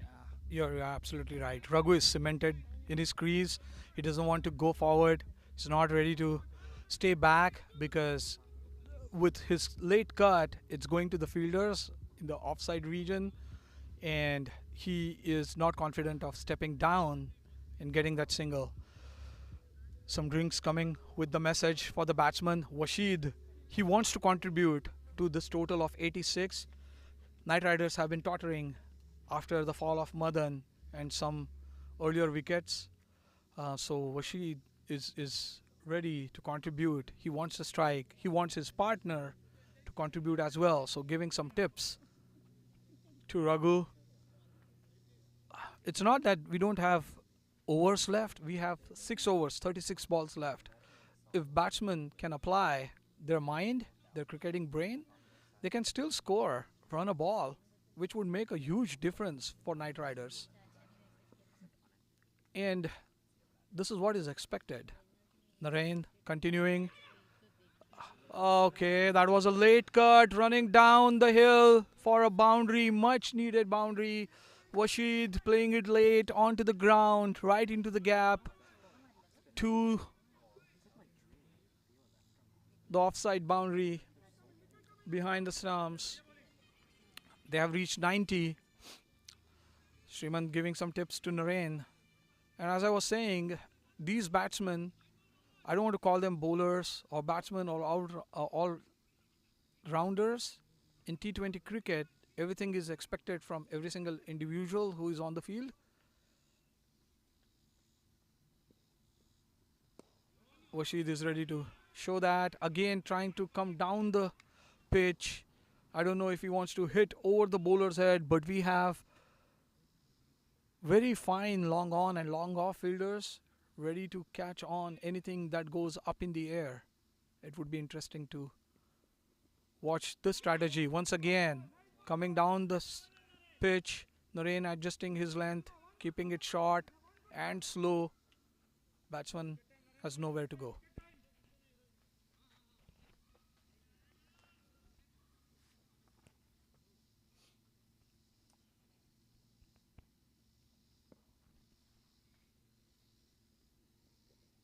Well, this is a very good competition.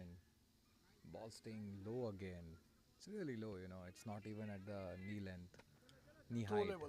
I mean, it's at a toe level, and Vashi doing a good job keeping his eyes on the ball, getting the bat down in time. Um, no real room out there to whack whack the ball, but trying to make a little space there. You know, he's moving out of the leg stump, trying to make some room for himself. But amazing delivery from Naren Patel, putting it outside off. He's a very smart bowler, knows what to do. And now captain changing the field, getting his point out. Chetan SP running to the deep point position. As you see, that's a very good move and a very smart move, I would say, because Washir is trying to make some room for himself rather than going to the leg. He's trying to whack it over the off. There you go. Misses it. Loud appeal. Another wicket. Another wicket. That was a trap. That was a very well set trap. So he doesn't hit on the offside. Batsman trying to again just stuck the ball. But ball staying low. No chance there for the batsman to get his bat down. Ripped it into the stumps and clean wicket. Umpire Kelvin didn't take even a second to raise his finger and gives out right away. Interesting competition. Last one wicket to go. It'll be interesting to see, how the second inning folds out, what the pitch does in the second innings. But as we have seen over the period of this tournament, usually the batting first team has won, but there have been a few outliers where the chasing team has also won with some low scores. So it'll be interesting to see what happens out there. Low score again below 100. That's what we are looking at. Subbaraju comes to the strike. He can hit some good shots. He has some good shots in his book, and also, he can clear the boundary really easily. Let's see what they do out here. But Subba has been struggling with some injury in this tournament, so it would be interesting to see how he manages his game, what he does out here, how many runs can he add to this last wicket, and helping his team get over the bar of 100, 110. Yeah, I think Raghu needs to unfold here. He has faced 10 deliveries, still on naught, so he hasn't troubled the scorers yet. This is the last pair for Knight Riders. Subba, yes, he can hit some shots, but he needs strike. Srimant setting a trap for Washid there. You know what, Oj? I would like to borrow the script that Srimant has written. Everything working in his favor. Him bowling the half team or getting the half team out, adjusting his field setting, just bowlers bowling as per his field, and they are just galloping all the wickets that Knight Riders had, and now we are on to this last pair of batsmen for Knight Riders. Sandeep Wak comes into the attack, and first ball, he gets a wicket. Knight Riders bowled out for 90. Oh my God. I definitely want to meet Srimant after the match, and I'm going to snatch the script that he wrote for Royal Challengers. Whatever bowling changes he made, almost everything worked out for him. Sandeep coming in, bowling to the wicket, first ball. Raghu, without scoring a single run, without troubling the scorers, is bowled out. And that's all over for Knight Riders. Royal Challengers 91 to win. Now, mind you guys, there have been some teams, which is Royal Challengers, who got all down for 45, I believe, in the last match against the Spring Hill Spartans to the spinners. It's going to be interesting to see how Knight Riders react to this low score. Let it play on their minds, or They rise like a phoenix from the ashes to wrap up Royal Challengers. The next half is going to be interesting. Oj, what are your thoughts? Yeah, I think as you said, Abhijit, I think this is a good competition. They have a good score. I wouldn't say it's a bad score. It's a very decent score, around 90, 100. They have an opportunity here. If they restrict their opponents in the power play for 6 overs, yeah, I think that would be a match-turning event. It's been beautiful so far. Uh, yeah. So commentators taking a little break. A request here. All right, we'll see you when the inning starts again. Thank you so much. Stay tuned. Yeah, we need to get hydrated too. So taking a break. We'll be back in few.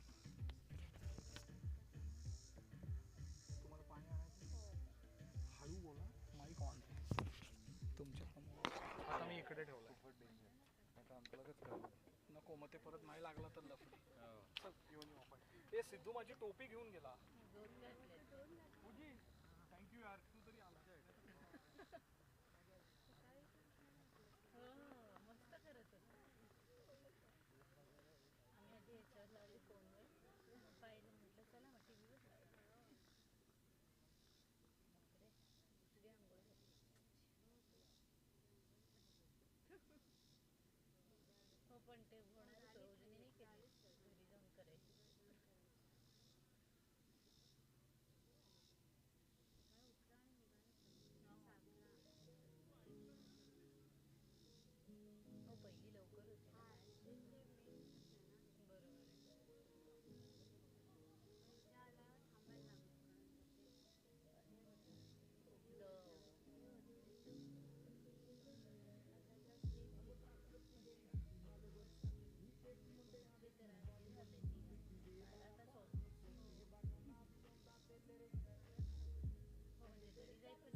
तुम्हाला गार पाणी आणलंय.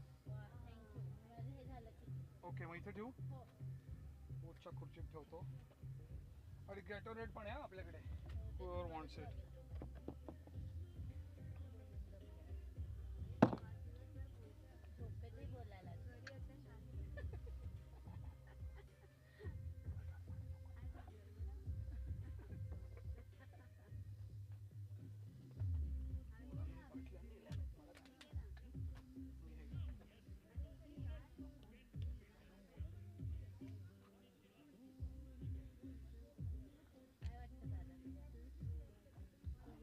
पहिल्या 2 wickets पण सिमन चिवट आहे. It will be Royal Challengers. माझ्याकडे फक्त स्पॉन्सरर्सची नावं बघायची आहेत परत. नाही आता ब्रेकमध्ये बोलायचं.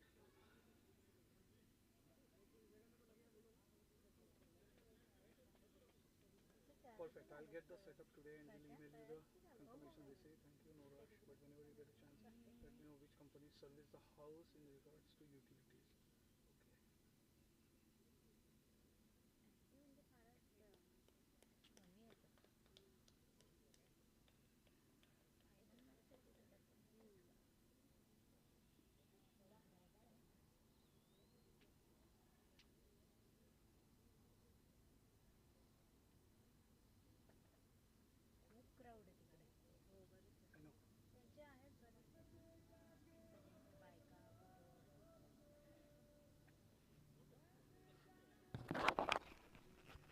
All right, getting ready for the second half of this match, second inning. Players making their way onto the crease, and this light breeze from west to east cooling things down.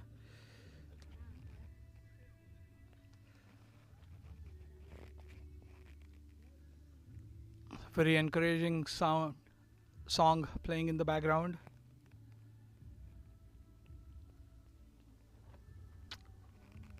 Royal Challengers ready to chase down score of 90. They're chasing 91. Their opening batsmen are already onto the pitch, taking strike, getting guard. At this point, I would like to thank our sponsors, our title sponsors, Milk Creek Brewing Company, our gold sponsors, Best Brands and Terra Wealth, and our silver sponsors, Percy's Indian Grill, Musicals, Dreamscape Events, and Munna LLC, without whom we wouldn't be having this great tournament. So with all due respect, a huge vote of thanks from all of us to all our sponsors. And speaking of great tournament, in our commentary box we have Sunit Guldas, who is from the organizing committee here. Welcome, Sumit. Thank you, Abhijit. Thank you so much for the amazing commentary. And thank you, Oj, for backing him up. Some really important game today, finals and of the maiden TNPL 2024. A very interesting score considering Knight Riders got a very early start. That's very well placed by Chetan. That's a boundary. Yeah, we want to take this opportunity. I want to take this opportunity personally to thank all our sponsors for making this possible. Without you guys, this tournament wouldn't have been possible. For supporting us throughout the tournament, helping us out in making this a grand success. It's been a wonderful journey for us, trying to get the turf wicket ready, a first of its kind in Tennessee. And we have tried our best to make it interesting for all the players who we hope have enjoyed and had a very good time. The weather has really supported us, other than just one weekend where we had to struggle a little bit, where we had to shorten a few games. But it's been mostly a full games. We have been able to complete full games for most of the tournament.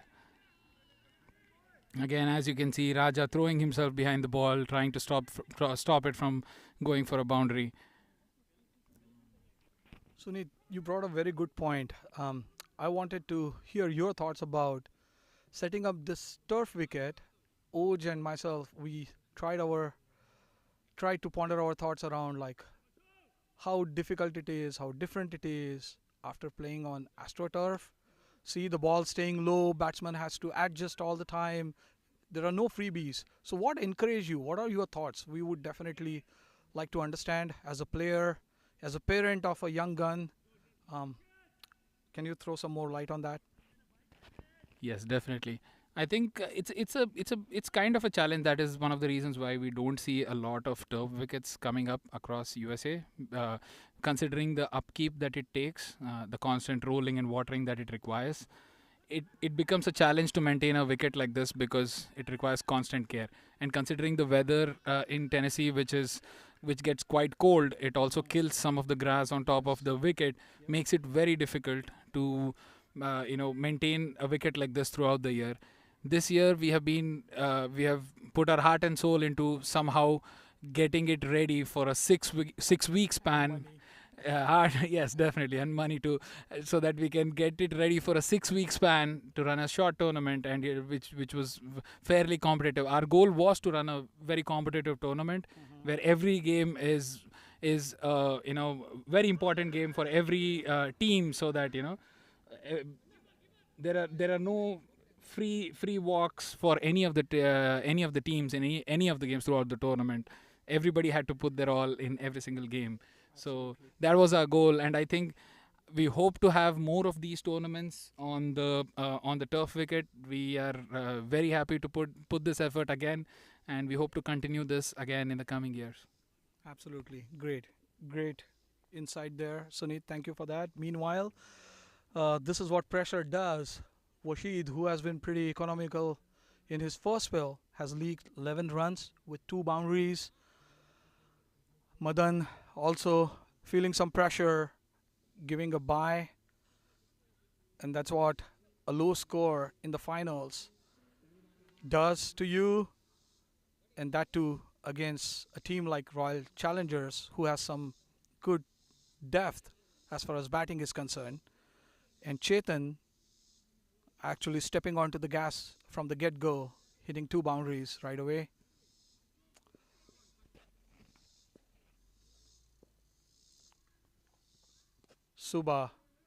Subaraju in his first over, keeping it intact on the offside for left-handed Chetan SP. All right, Sunit, coming back to the organization, of course, you have put in your lot of thoughts, sweat, money, all in. What do you feel of the success overall? What's the feedback you have received? I think we heard some really good feedback from some of the players. That's some overthrow again. Yep. Silly mistake. Silly mistakes.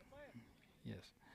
Yeah, we had some really good feedback from some of the players because considering we have always had AstroTurf is what the surface that we have used to play against. That kind of develops a game where everything is more cross-batted. Batsman tends to be more cross-batted in terms of the approach, and also bowlers have very less gain from a surface like AstroTurf. This is a surface that gives good amount of gain for the. That's a wicket. That's a wicket. That's a catch, and Raghu takes it in covers. Mithul Bhakta goes. Goes for 1. Mithul Bhakta goes for 1. Subaraju getting the breakthrough there.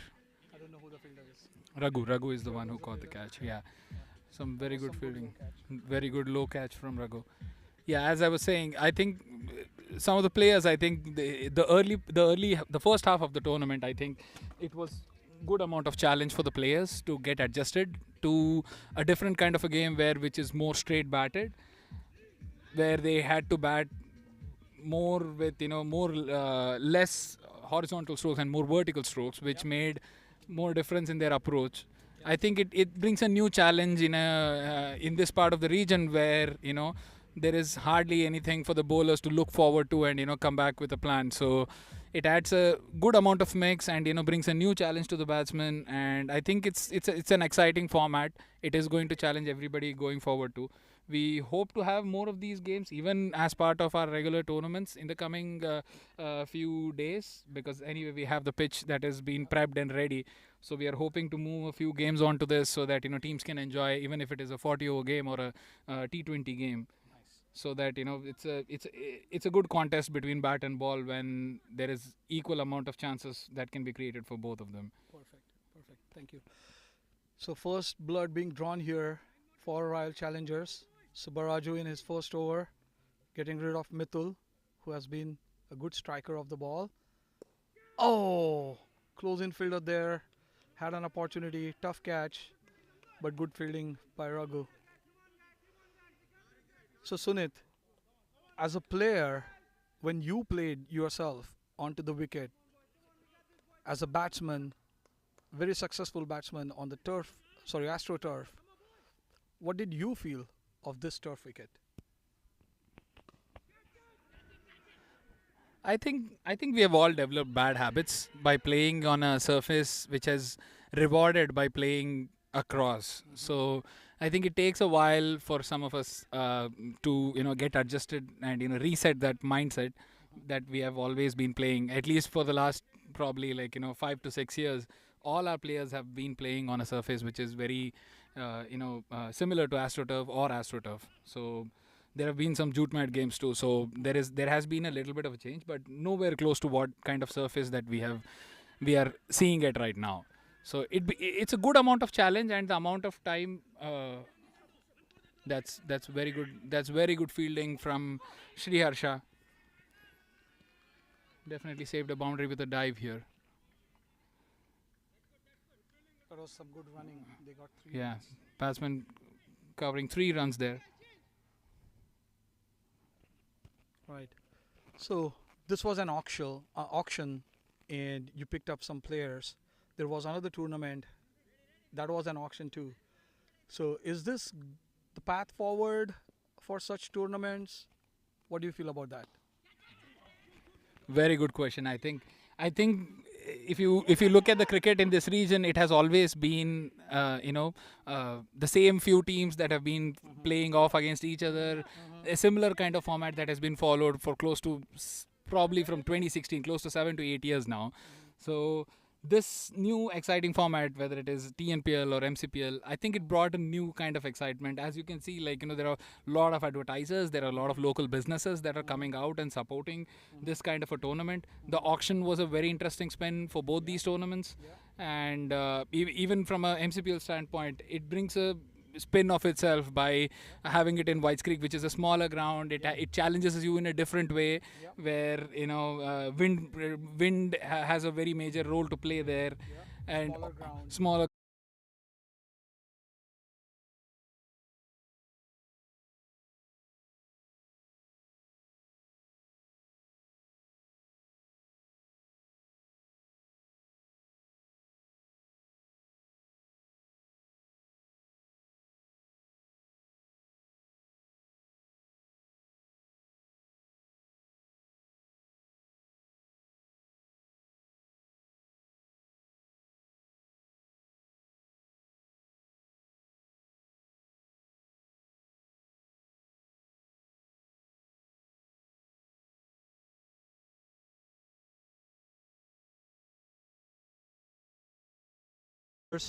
Royal Challengers are 19 for loss of 1 wicket. Chetan SP leading the way, scoring half of the runs of the tally, 10.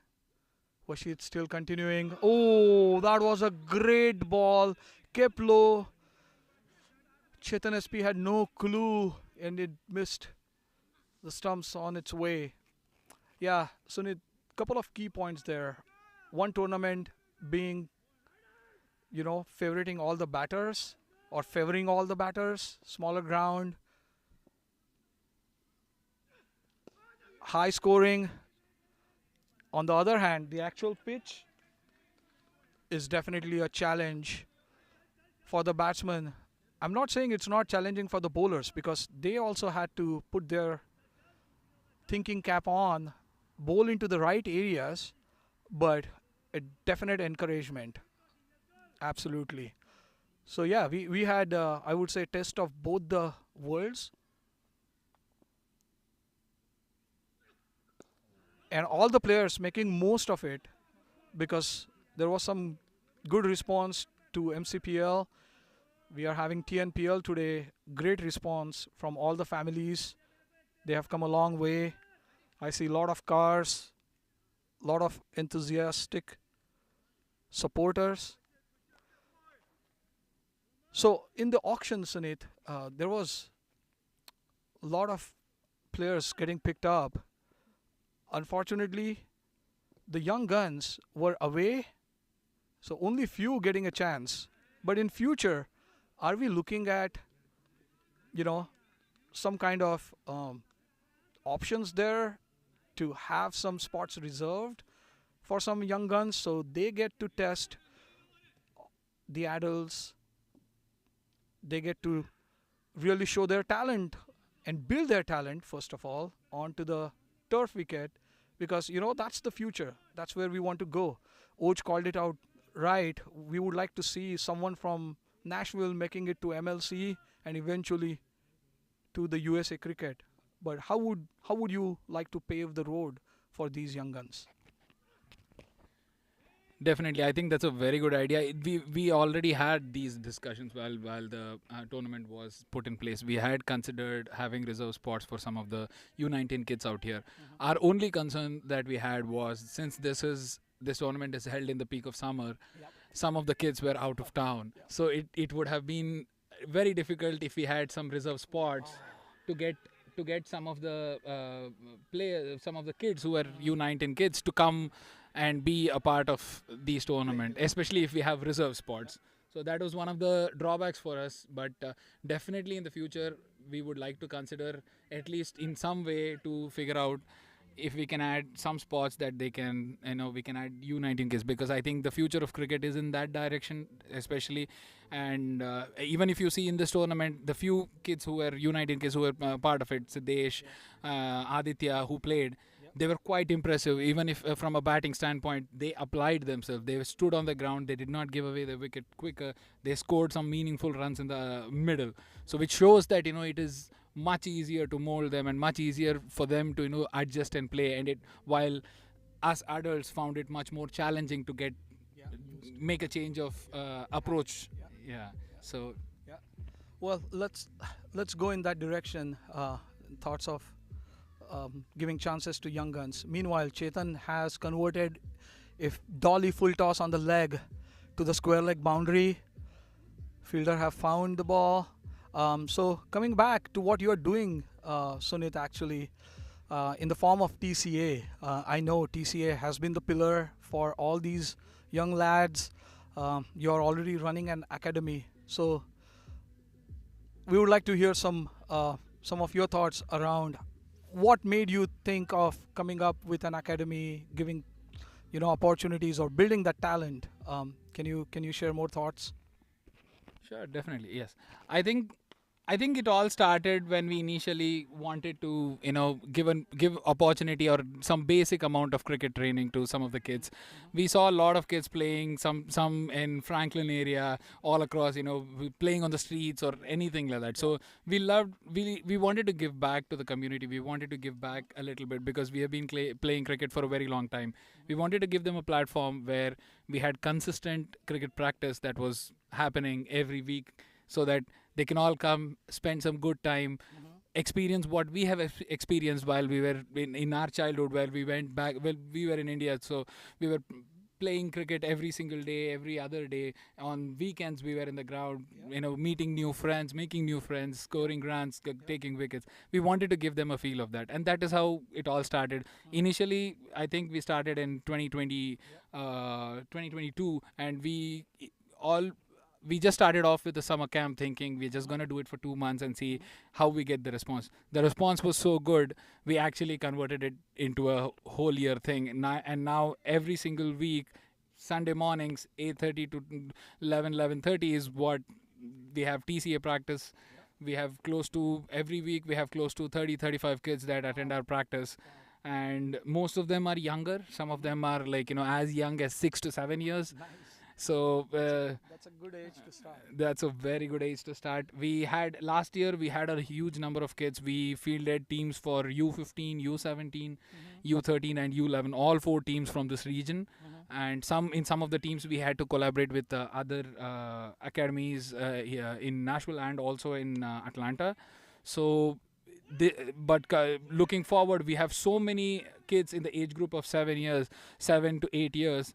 In the next 3 to 4 years, we see at least 3 to 4 different teams that we can field in these USA Cricket games, which are a very good start by USA Cricket to lay a platform for these kids to showcase their talent. They also have junior MLCs that some of our kids have played. Last year, I think one of the kids who comes to our academy, Shashir Almali, he played for the South Zone, which was a great honor. He is him and Kaushal Patel, who represented at U23 level, are the only two people, I guess, the first and the only two people who have represented South Zone from Nashville region. Excellent fielding by Anil there in the deep. Definitely saved a boundary. Just 2 runs.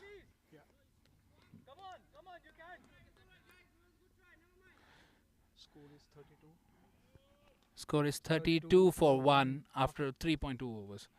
A very quick start by Franklin Royal Challengers. They're going really hard, trying to get off to a good start. Chetan on 20 of 15.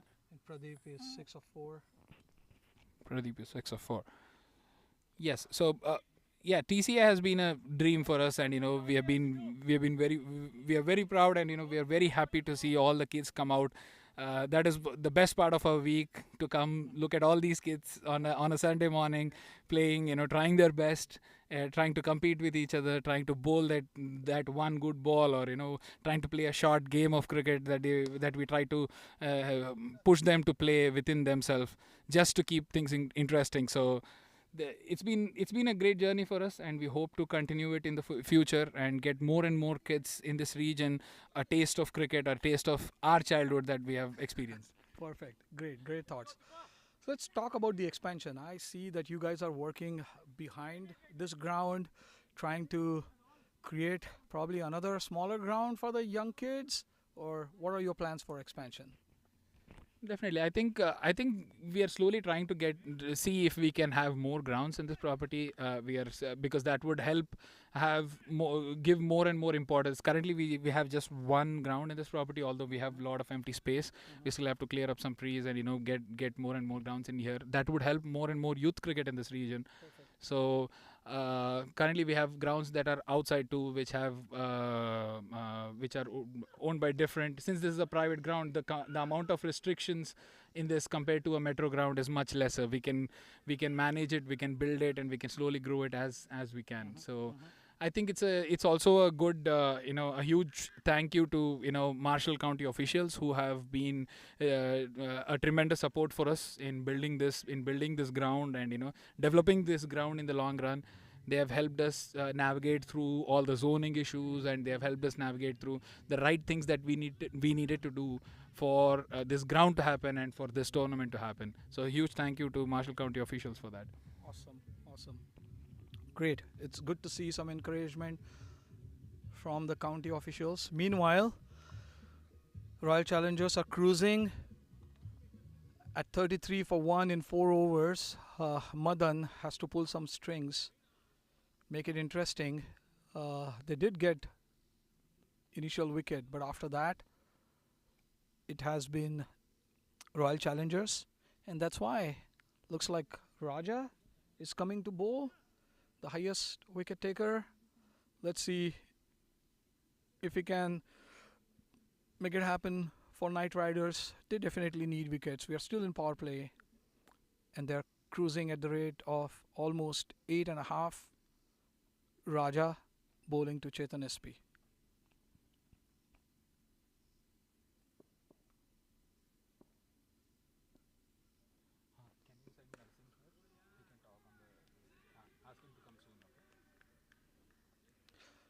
Sunit, coming back to the expansion, of course, it's not going to be one man or one organization job. You're going to need a lot of support. You want sponsors, you want people to contribute, not only in the playing, but just to make it happen. You need an army of people. So as far as the support goes, how are you trying to, get the people rally behind you?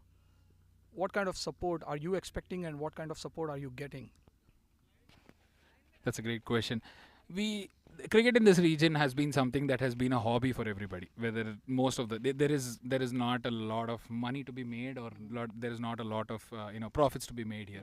This the ground, the tournament, everything came out of our passion, and we just wanted to do it, and that is how it is. So, and it is also a huge credit goes to our sponsors for this tournament, the owners of the teams who have put their hand up in owning some of these teams, and financing the teams for them, and getting all the jerseys for them and getting things in order.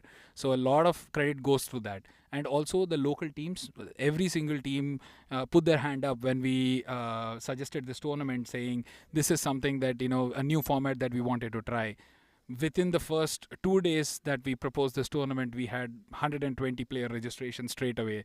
So that was the amount of excitement that was generated between all the players, all the different clubs. Some really old clubs that have been existent in this region, close to 8 to 10 years they have been playing in this region. So some of those clubs have been really helpful, and they have supported us in all different ways, whether it is about through their time, whether through their support by through their players, or in any other form. Some of them have even helped us monetarily to make things happen and get things close to it. So huge thank you to all of them who have helped us in this endeavor, and we hope to keep them keep ourselves honest for them in what we do and what are our plans in the future, and include them in the future, and keep expecting good amount of feedback from them, so that we can course correct if we are heading in the wrong path, or we are making mistakes, or there is a better path that we can take to make it exciting and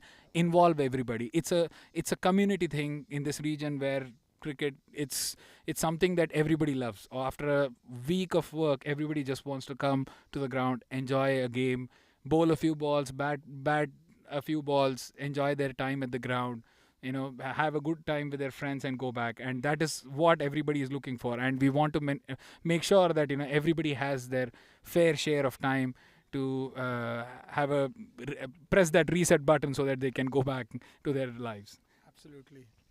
Great words there from one of the organizers, Sunit. Meanwhile, going back to the cricket,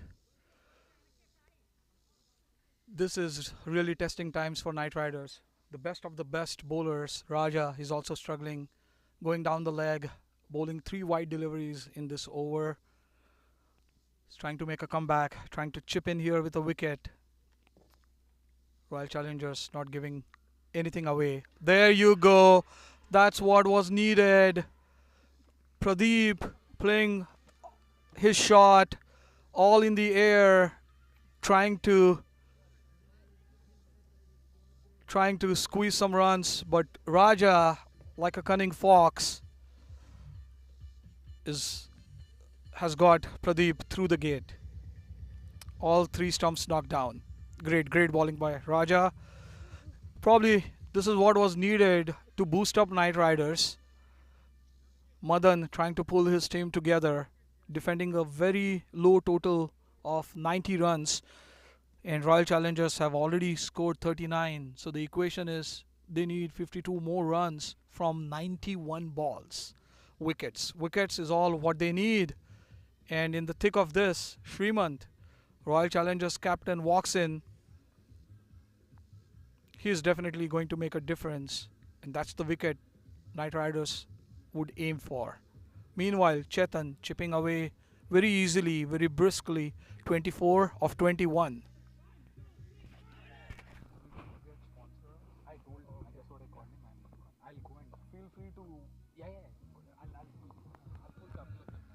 We gave a little break to my fellow commentator Oj while Sunit was here.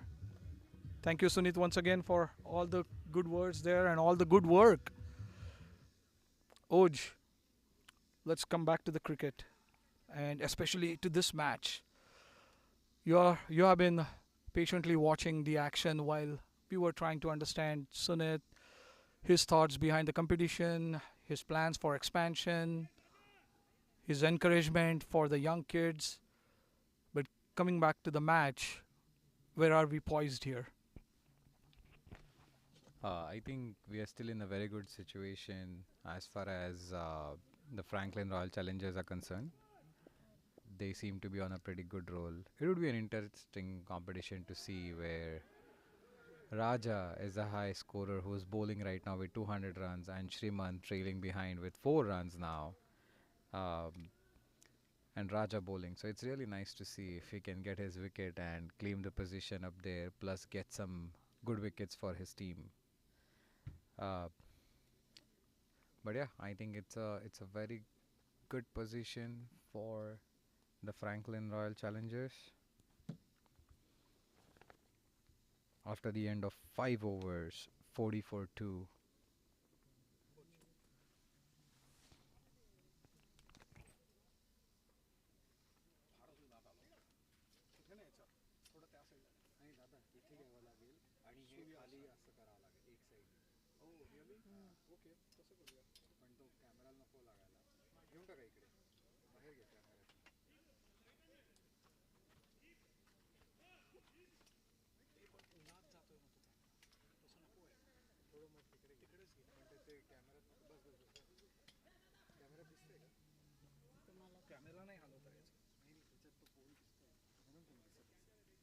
नाही दिसत आहे.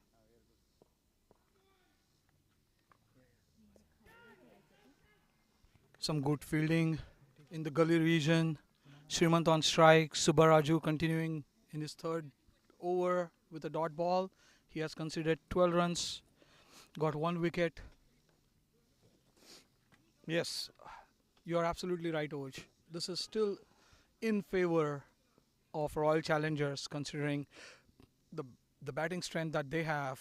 Meanwhile, Subba missing his line, giving an extra. Knight Riders don't want to leak runs in the form of extras, overthrows, or they don't even want to drop any catches. So whatever is being offered by Royal Challengers, they would like to latch onto it and get those wickets. Wickets is what they need.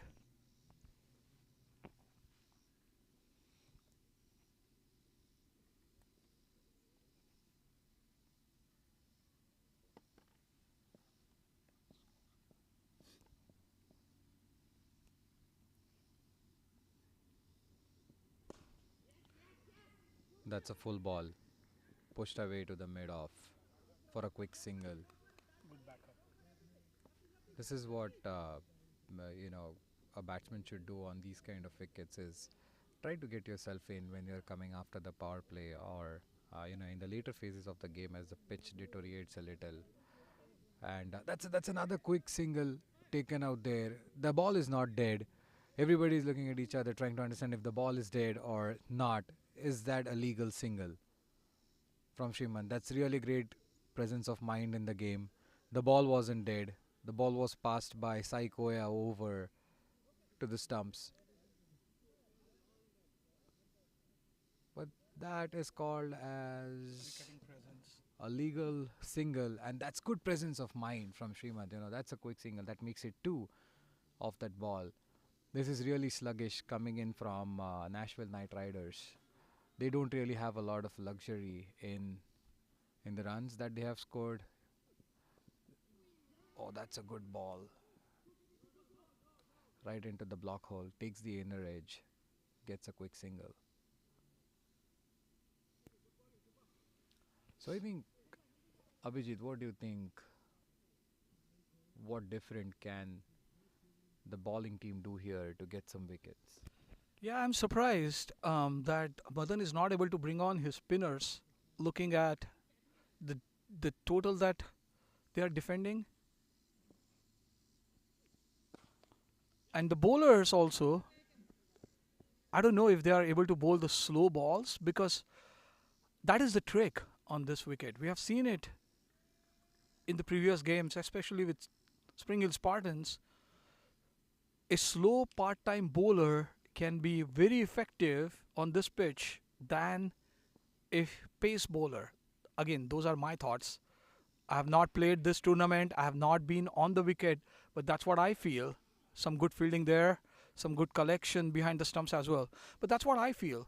I don't know if Knight Riders have quality spinners that Madan can rely on, but now after the power play, when the field is spread, they want Royal Challengers to hit the ball in the air, and only spinners can give them that opportunity. Again, that's my thoughts. Yeah, well said, Abhijit. I think it will be very important to see what does Maddie do after this ball. Uh, Once you get your spinners on, right now they are at around 44. That's looped on, missed catch, missed opportunity. Srimant, it's a boundary. That's a missed catch. That was right in his throat. You could see it on the camera. Really good ball. And that was not really well struck by Srimant. I think he was just trying to tuck it into the mid off here, but that's a drop. And you can't really miss those, when you're defending this low total.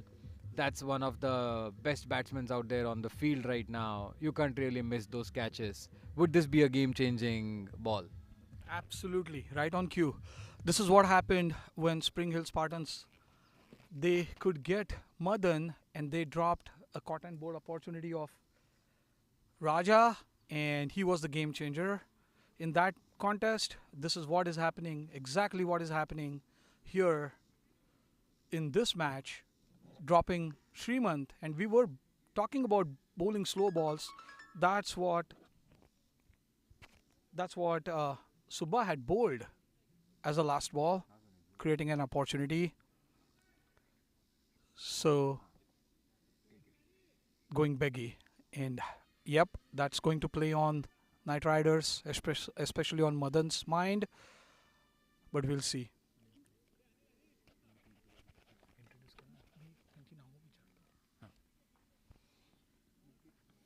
So we have Saikoya coming into the attack. 6 overs. Will this make a big difference?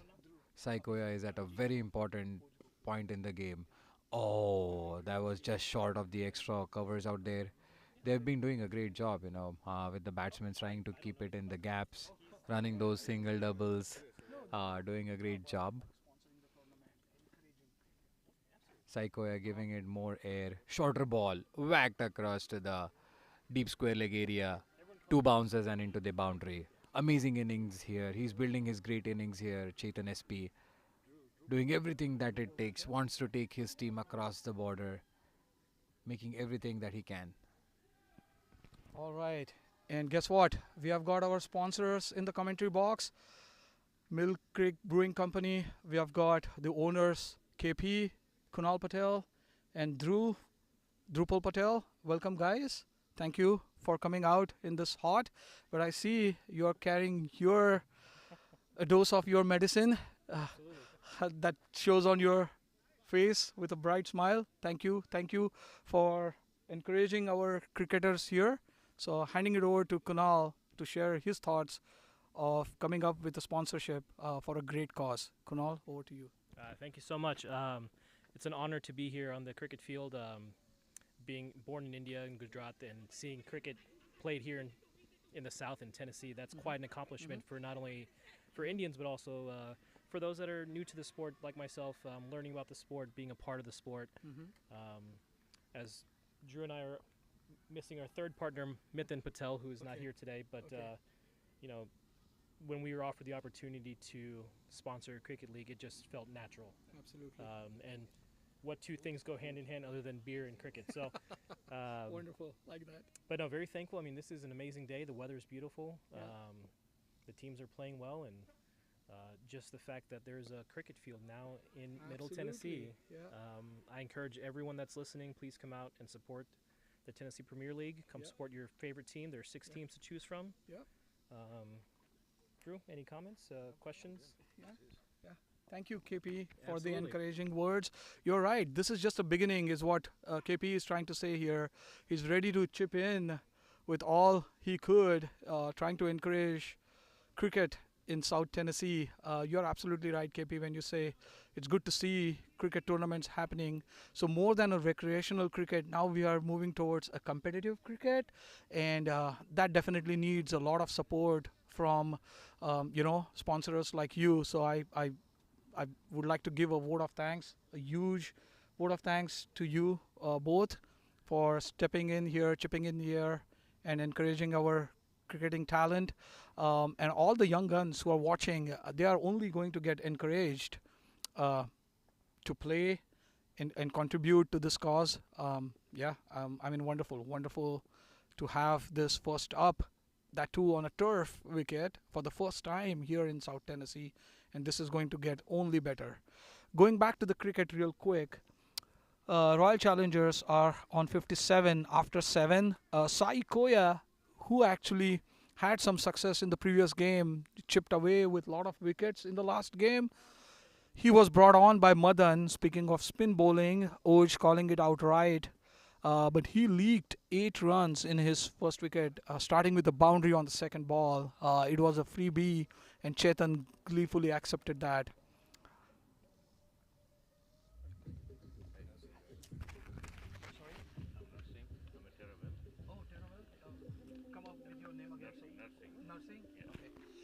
Speaking of sponsors, we already heard from Milky Brewing Company, from the Patel brothers, KP and Drupal. We have nursing from TerraWealth, and TerraWealth is our gold sponsor, Mill Creek Brewing Company being our title sponsors. So nursing here, he's ready to share his thoughts, but I would like to welcome him first and thank you once again, nursing. We definitely need a lot of sponsors. It's a hard task for everyone to keep the tournament going.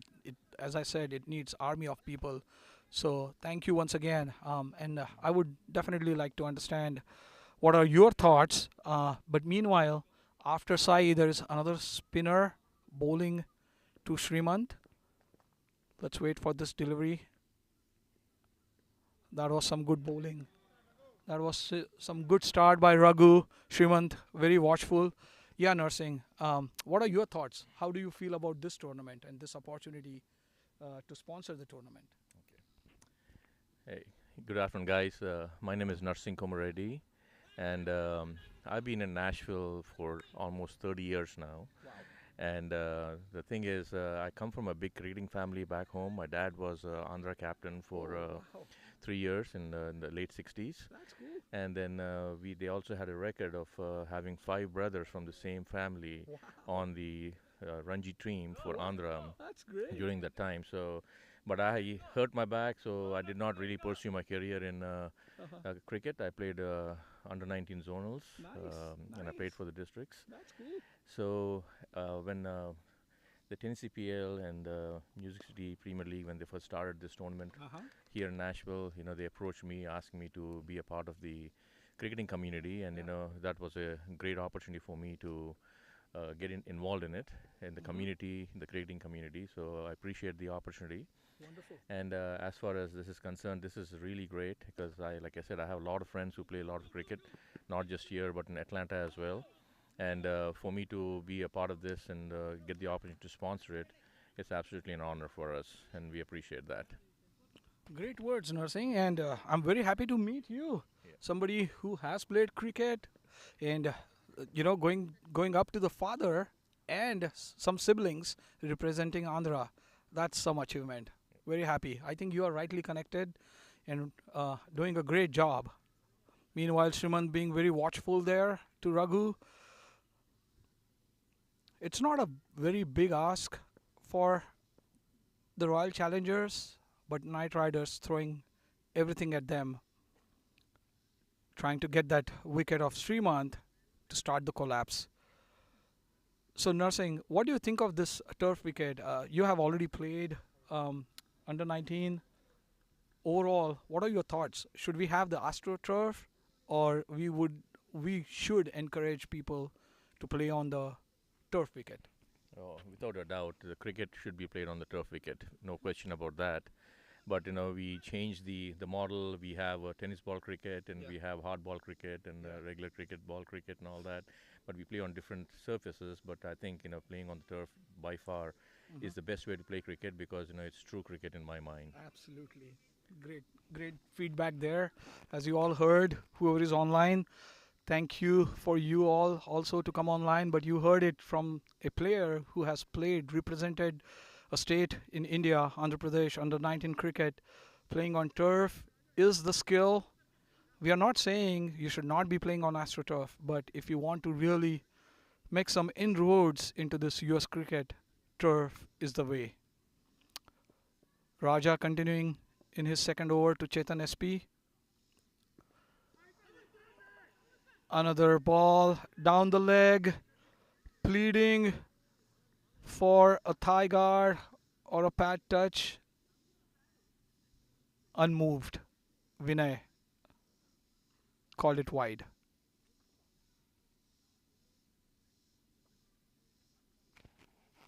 The score is 60 after 8 overs, 61, I believe. That was some good bowling once again by Raja, right into the pads of Shriman. So Narsingh, tell us more about TerraWealth, if you can. Sure. TerraWealth is a hybrid company. It's very different from the normal run-of-the-mill companies you come across. There are a lot of good companies out there, like you heard of the Merrill Lynches and the Raymond James and LPLs. And we formed this company about 2 years ago by the advisors. And we have it's a 2-year-old company. It's a startup that we started 2 years ago, and currently we have a little over 100 advisors nationwide. And it is good because to me, if you think of it, guys, like there's in this country, in the United States, there's about 1 million doctors in this country who practice the profession. There's about 2 million lawyers who practice the profession, but there's only 300,000 of people like me. Okay, so we are a very rare commodity in my mind. That's great. But again, nobody goes to a doctor unless something really is wrong with them, or unless they're in trouble. They don't go to an attorney. So they go there because they have a need. But for me, what I'm proposing to people, what I'm asking them to do is more of a dream. I'm projecting something into 20 years down the road for their retirement, for the kids' college, for income protection and things of that nature. And so it is a little bit of a different mindset when it comes to that. So nobody sees the importance of actually putting a plan together in place until they get too late, right? So when people ask me when's a good time to start investing or getting started, I probably would say you should have done that yesterday, or today would not be a bad day to get started. Very well said, Narsingh. And thank you for introducing us to this. Meanwhile, Chetan waiting patiently, run out opportunity, going biggie there. The throw was not on target. Chetan hanging in there, showing his patience and just knocking down the ball for easy single. It's only 27 more runs needed of 88 deliveries.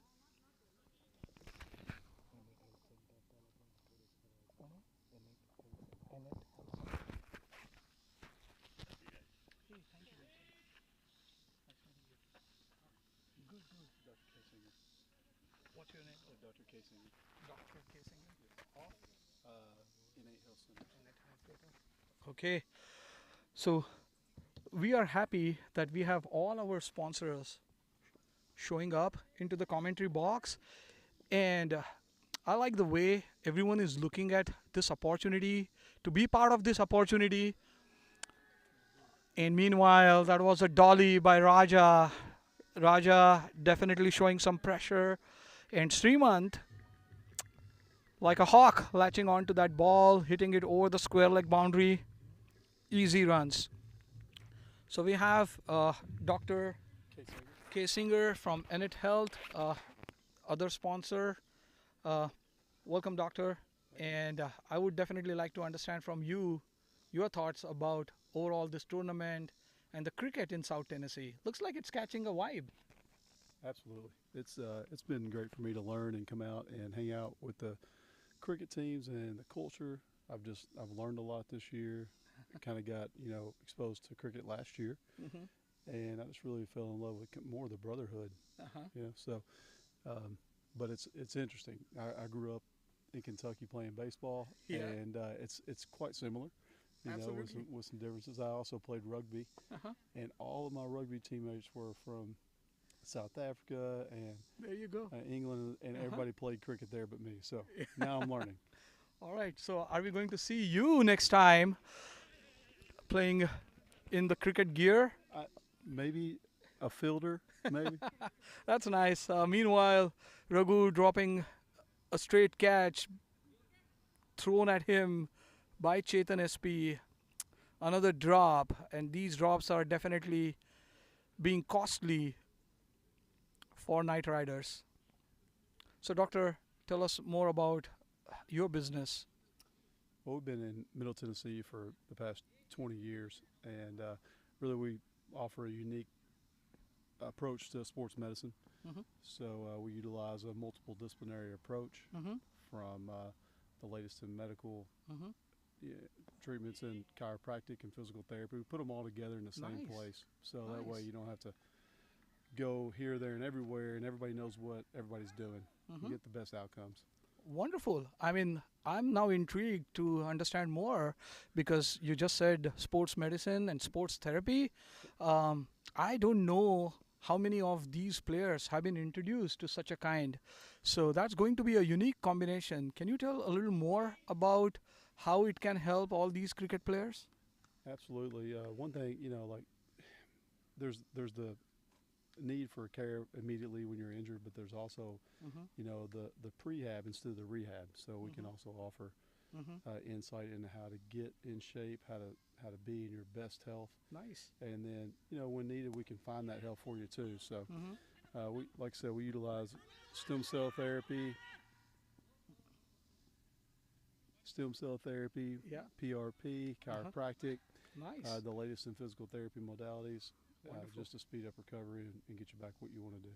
Awesome. That's great. I mean, any young players who are watching this, who are hearing to this, or old, like me, along with your playing and your regular exercise, you definitely need to understand a little more about how to condition your body. Meanwhile, that's a dolly on the offside. Chetan decided not to whack at it. It's still called wide ball.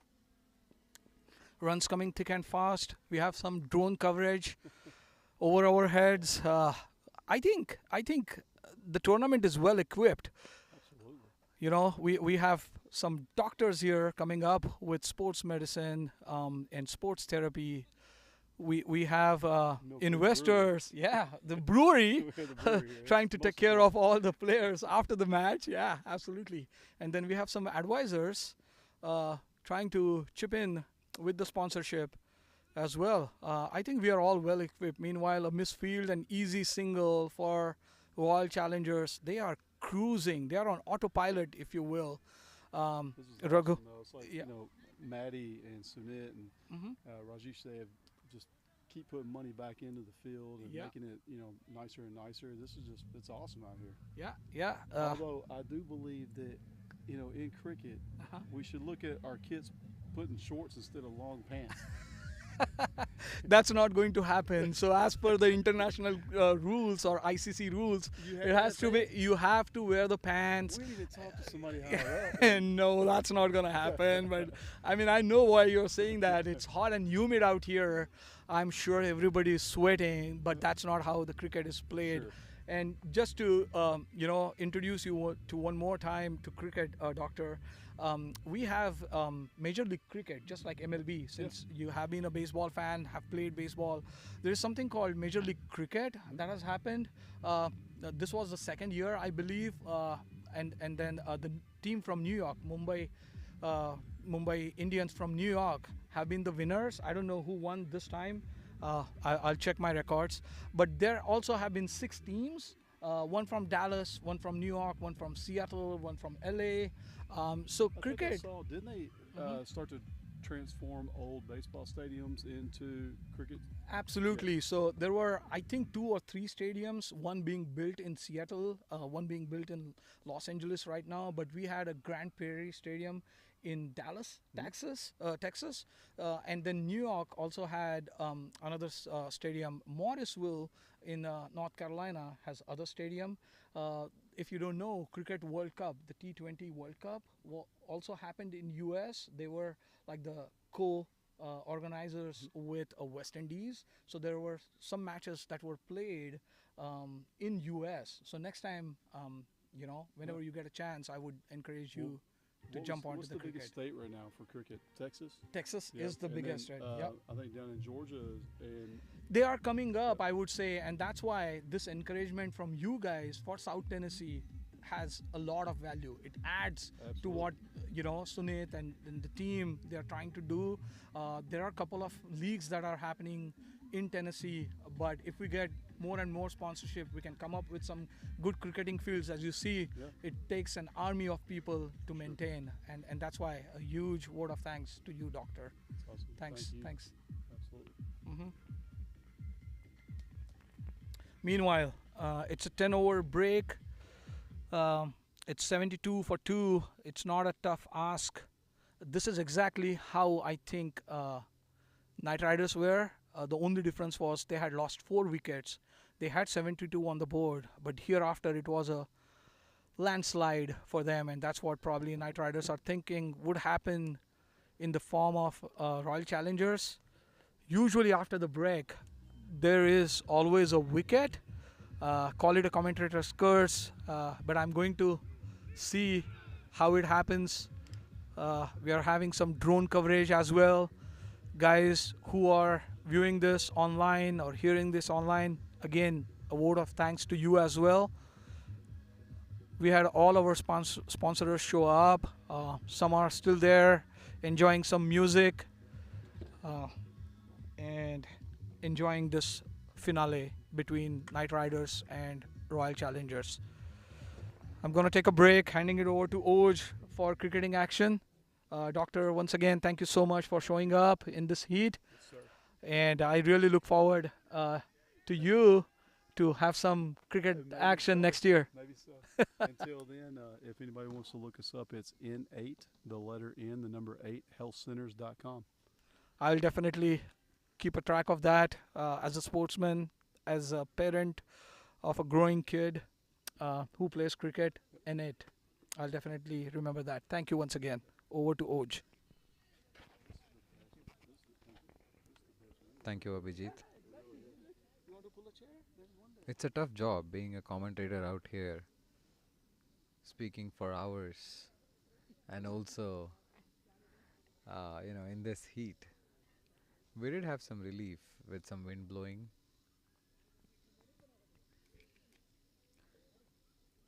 The Franklin Royal Challengers just need 19 more runs from 10 overs.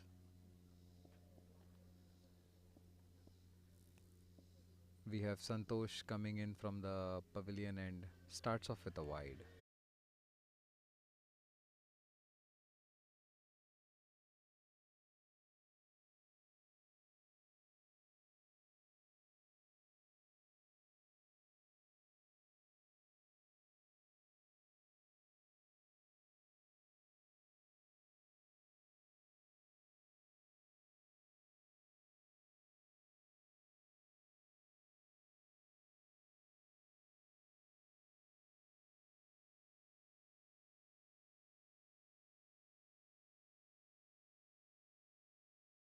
Balls, punishing them.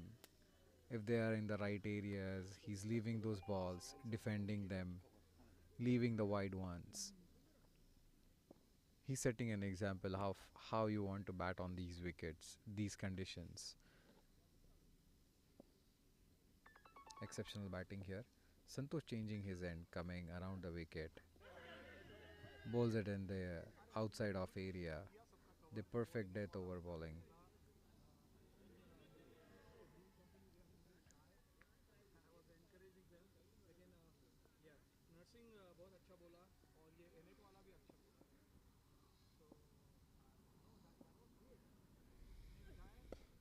That's a full ball driven across.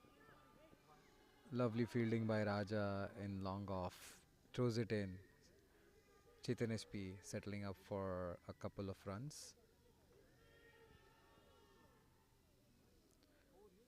Just needs 16 more runs.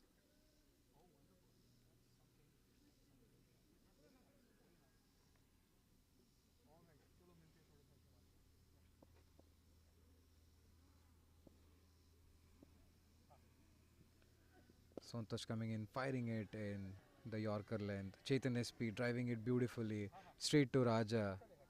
A single. Raja doing a great job with fielding there. He's close to the for the dugout, for the Franklin dugout, and I'm sure he might have been hearing a lot behind him. Sriman takes the strike.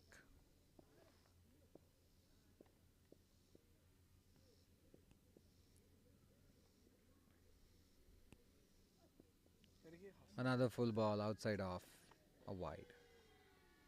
You cannot be doing this With every single run, the energy in the dugout goes up. Franklin are on their toes. They want to run in. Just waiting for that last one run again. Another lovely leave outside off. You can feel the bowler in pressure there. Would this be the over when they would finish the game, or do they still have to wait for a few more overs? Yeah, thank you, Oj. Yeah, I can see hands on the hips, drop shoulders. That's not going to work. Oh, meanwhile, a slower delivery. I wish this was on stumps, or the bowler wish it was on stumps. Srimant, in all this chaos, missing it straight to the keeper. Only 19, only 12 runs needed, and Sriman just tapping it to the offside gully region. So, Oj, what did Knight Riders do wrong, or what didn't they do good in this match, if you want to look back? I think the only important factor here is their batting.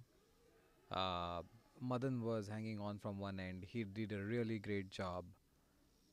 At the end of 11 overs, we just need another 12 runs in next 9 overs. But getting back to it, Vijit, I think the important factor was Nashville Knight Riders losing wickets in the middle. They had a really good power play, but I think after that they needed one partnership, and that's what they missed. Madan was whacking from one end, so he needed support from the other. And if you see, this is what happens when one player plays good and the other, you start losing the wickets from the other side. Is the pressure starts mounting on that one player, and then they also play a couple of shots just to start scoring, get those runs in, and that is a time when they also lose wicket. And this is what we have seen with Madan today. He was batting exceptionally good. He didn't give a single chance, and he had to play one shot to Saikoya just because there was pressure on him from the other side. So Raghu getting into the attack starts off with a short ball, not so much of bounce, hitting the toe end of the bat, a dot ball. Little bit change in the field. Raja moves on to deep square leg. A lot of energy there from the Franklin supporters. Another wide. This is what is a classic example of pressure and what it can do to the bowlers or any person out there on the field. Is Raghu has been bowling good, not a single wide, and he starts bowling wides as soon as there's pressure on him. There you go, beautiful ball. Good thoughts, Oj. Yes. On the other hand, Chetan, he has been sensational in this match, scoring bulk of the runs, 40 out of 39, and I wouldn't be alarmed by the number of balls he has taken because there were only 90 runs to be scored. Just like Madan, who scored half of the inning score, Chetan was able to score 40 odd of the 80 odd runs, and he has been very, very, very careful about his runs. He sneaked 2 runs, but 1 shot. I think he's tired, not making his ground completely on the non-striker's end or at the non-striker's end. Calvin, Hawkeyes once again calling a 1 shot. I hope the scorers in all this chaos have recorded that, because there is a lot of excitement in the FRC camp right next to the Nashville Night Riders dugout. You can hear it from here. Bad ball from Raghu. Nobody behind the stumps in the fine leg area. Chetan just cashing it on that bad ball by Raghu. Oj, you are right on cue there. Raghu, who has been their strike bowler, is leaking runs. He has been trying to find his line in this over, and it's going nowhere. Absolutely, Abhijit. 6 more runs to go. 8.2 overs left. 8 wickets in hand. What would Chetan do here? He wants to finish this. He needs 5 runs for his 50 and 6 runs for the team to win. Goes for the swing, misses it. A dot ball. I would love to see Chetan hitting a 6. Although the finals are not won by just 1-6, but look at the look at the efforts. What Chetan has put in. Amazing innings. Flawless innings. There you go. Swings his bat across to the mid-wicket area. No fielder present there. A lovely boundary. Chetan on 49. They need 2 runs to win, and Chetan needs 1 for his 50. After the over, 85 for 2. Great call out. Great call out. I think the FRC camp is letting Sriman know that Chetan needs only 1 run. So don't hit a wild shot. Srimant is going to be on strike because Chetan hit a boundary on the last ball of the previous over. So it's all to Srimant now, how he lets Chetan score a 50 half century in the finals. Srimant himself is playing very nicely on 16 of 21. There was no need for any. There was no need for any Umang. There was no need for any rash shots, and Srimant again has written the script beautifully himself, and he has not played any rash shots. In fact, to a part-time bowler in the form of Umang Patel, he is defending the ball, not really going on the leg side when there is only one fielder on the leg side. I don't see anyone. What do you think, Oj? I think this is smart from Srimant. He definitely wants to give strike to Chetan. We always want to see Chetan hitting it and finishing it off good. So they need 1 run to win. Chetan SP playing on 49 needs 1 run for his 50 as well. This is an exceptional show put out here by both the teams. Really good quality cricket. We have seen Umang bowl for the first time in Nashville. Let's see what happens out here. Umang bowls a shorter one, whacks it out to the mid-wicket area. There you go. They lift the cup in style. We can see Franklin winning it across. Flawless batting, flawless cricket from them all throughout the tournament. Not a single loss in the tournament, and you know who the champions are. The party starts right now. Congratulations to Franklin Royal Challengers. Very well said, Oj. Very well summarized.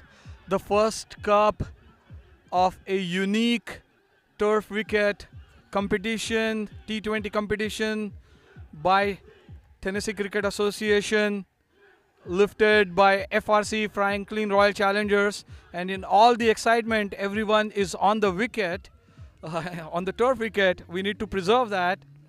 All right, Srimant taking his team away from the turf wicket. Thank you to both the umpires, Calvin and Vinay, and both the teams, showing a lot of camaraderie, brotherly love there. Very well played. A big vote of thanks to Oj for showing up in this heat. He has stepped away for some refreshment, but calling it out loud and clear here. He has been sensational with his thoughts.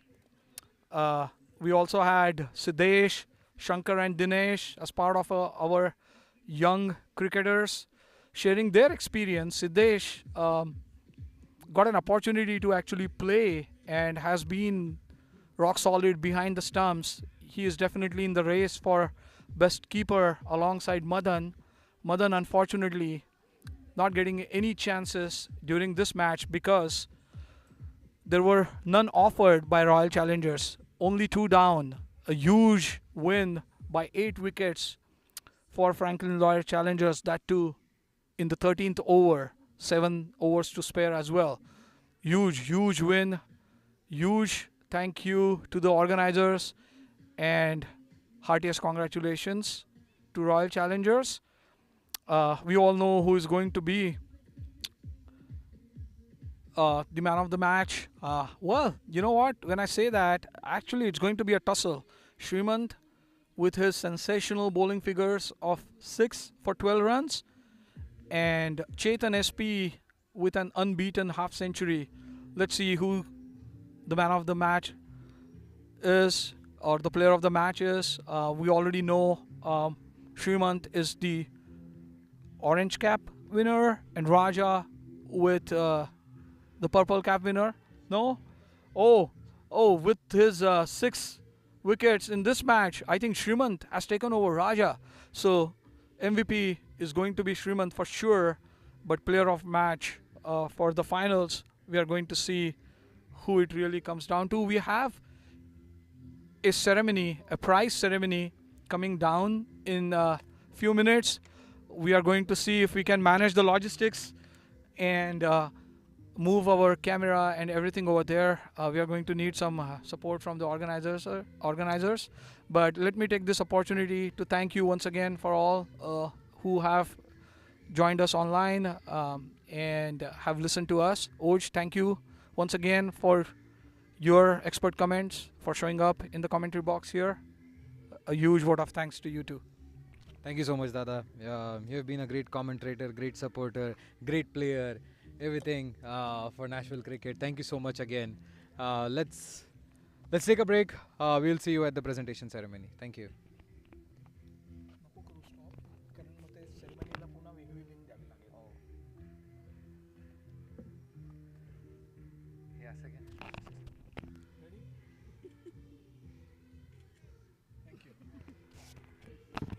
All right, thanks everyone. We'll see you in a few.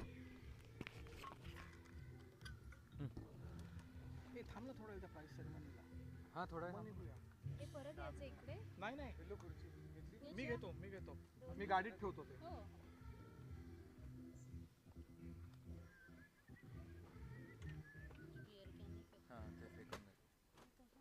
मी करतो तू bag घे आपली ouch थांब रे काही घ्यायचंय का नाही घ्यायला म्हणून नाही हे गाडीत ठेवतो मी मग आपण सगळे एकत्रच तिकडे जाऊ आम्हाला द्या घेऊ का एक खुर्ची दे नाही मला नाही घ्यावी लागणार सगळं आहे घेतलेलं त्याच दोघांना बहुधा कॅमेरा बिमेरा आणायला Shankar don't end the session but just announce one more time that we are going to have the prize ceremony and we are going to cover it. Are you coming back for the camera and stuff?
not.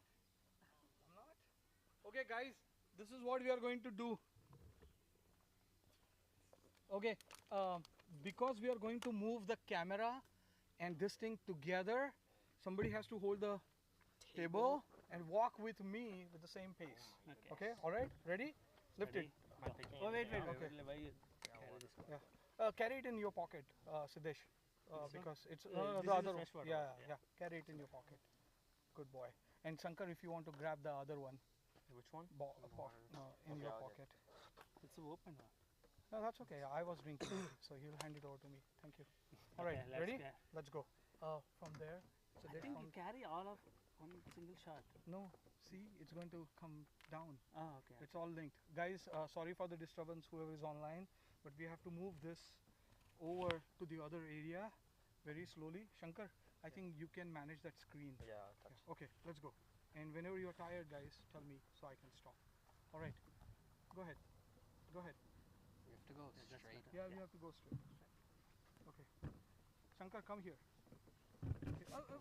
What's happening? Just checking whether it's moving or not. Yeah, it's moving. How many beers down? 2. Oh, but why are you going right across me? I'm following you. No, don't. Be in straight line with him. Now we can go. Okay. Sideways. Okay. It's a long walk, guys. So be ready to stop whenever needed. You can switch too. Like somebody else can hold the screen if you want me to hold the tape. Right. Siddesh, whenever you're tired. It's right there. Between sing some songs.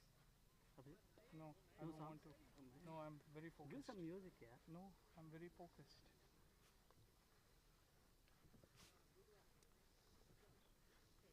Give some tips at least. The mic is on, PK. You can talk. It is. Yeah. Mute it. No, I cannot. Are you tired? No. We can't go on the pitch. Why are they playing? Oh my goodness. That's okay. Okay, hang on. Wait here. Let me come the other way because I'm tired. All right. Give it to Let's go. Shankar. Yeah, I'll take it, I'll He take is capable enough. I think you are a pretty old guy. All right. Pick it up. Ready? Yeah. Let's go. Go that way. Yeah. Now go straight. Siddesh, Stay in his line. same thing at home? Yeah. Yeah, definitely. Oh man. Stay in same line. Sorry for you. That's okay. I'm his dad.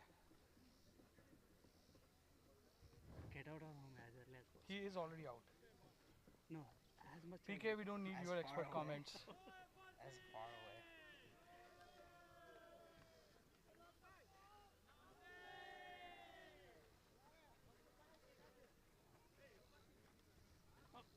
That's it. Okay, go. Why you want to run a race, PK? Siddesh, tired? Okay. Keep moving, guys. Keep moving. Keep moving. We have to go right in front of that board. Keep moving. Keep moving, guys. Easy, Shankar.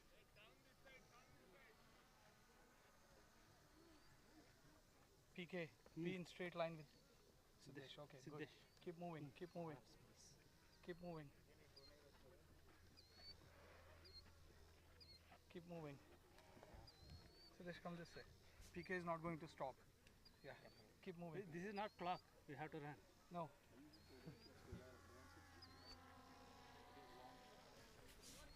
Keep moving. Thank you. Be careful here. Be careful. Okay, stop for a minute. But we have to go right in front. Yeah. Okay, lift it. Shanky, lift it. And then go over there, right in the center, and then turn. Come on, walk. You are making child labor. PK, I think you can do better.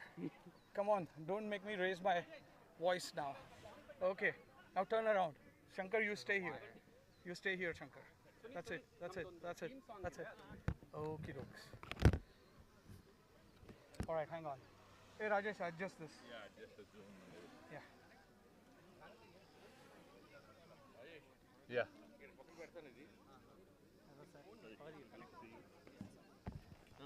Huh? Yeah. Pattam. And you can announce on this, right? the mic is on. Everything is Yeah, on. yeah, So yeah, there is yeah, no we can- change Yeah, to the we can link. announce. We can announce.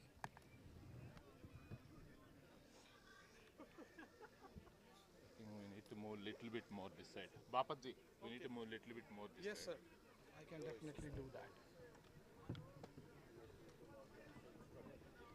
Are we good? I think we are good, so I will rotate there. No, still, you have to turn. There you go. You just turn this, no? Yeah, yeah, I know. Yeah. You can adjust that one.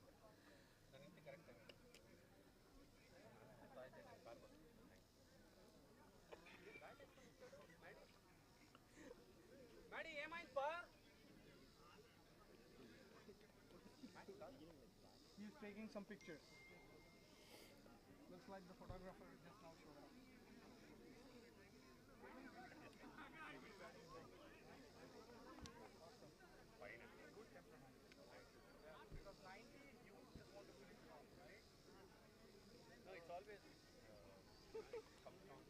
The background was so much fun.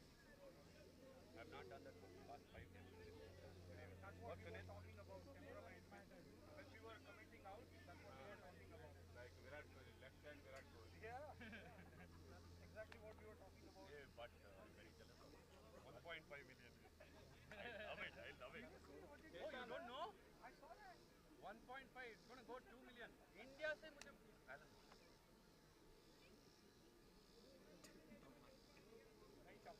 Thank you, sir. Hello, Narup.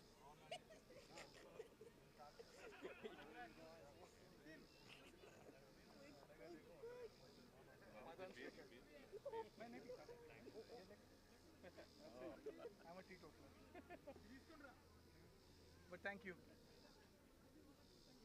I think Madan's wicket was the key wicket. Oh, yeah. Any day. Any day. Oh, Raja. And same way for This is nice. It's nice to unplug.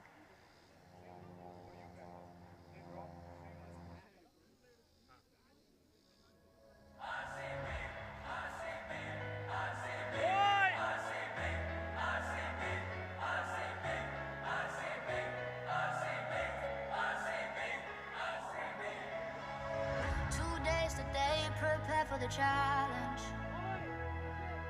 been waiting so long. Together we're stronger. Aim for the goal. Get ready to fight. We never give up. No. Been waiting so long. Together we're stronger than ever before. Now we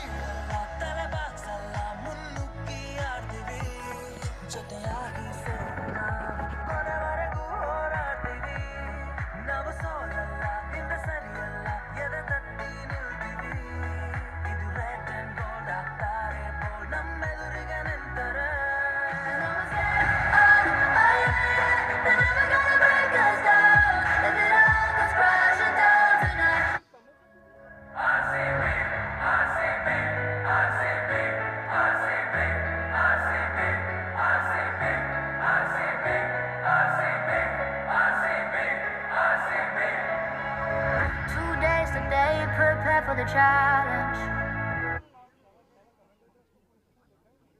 I had no idea.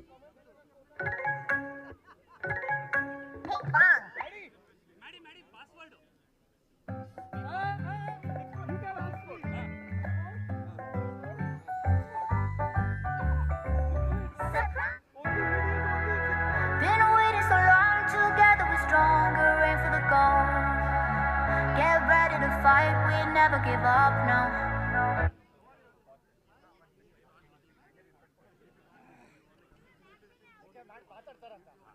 They will start the presentation. Come on, guys, let's go.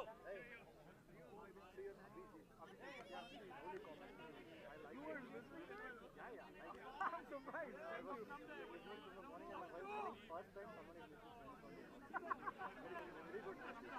I had Ovid and then Siddesh and Shankar as well. Yeah, they chose two kids. Yeah, and Dinesh was also there. Yeah. They play. Yeah. I just wanted to be interesting. Why was this No, we watched all the matches. Nice, man. I thought I was the only viewer. Man, we were 20 viewers, right? You also thank the viewers also. Thank you. Yeah. Hello. Yeah. It's good. चाहिए अब बहुत बोला मेरे को देख अभी क्या बोल रहा है एप्रिसिएशन दे अरे बिल्कुल listening to it is it so listen to it I will definitely I will I should thank Rajesh excuse me everyone please come to the dais guys everyone please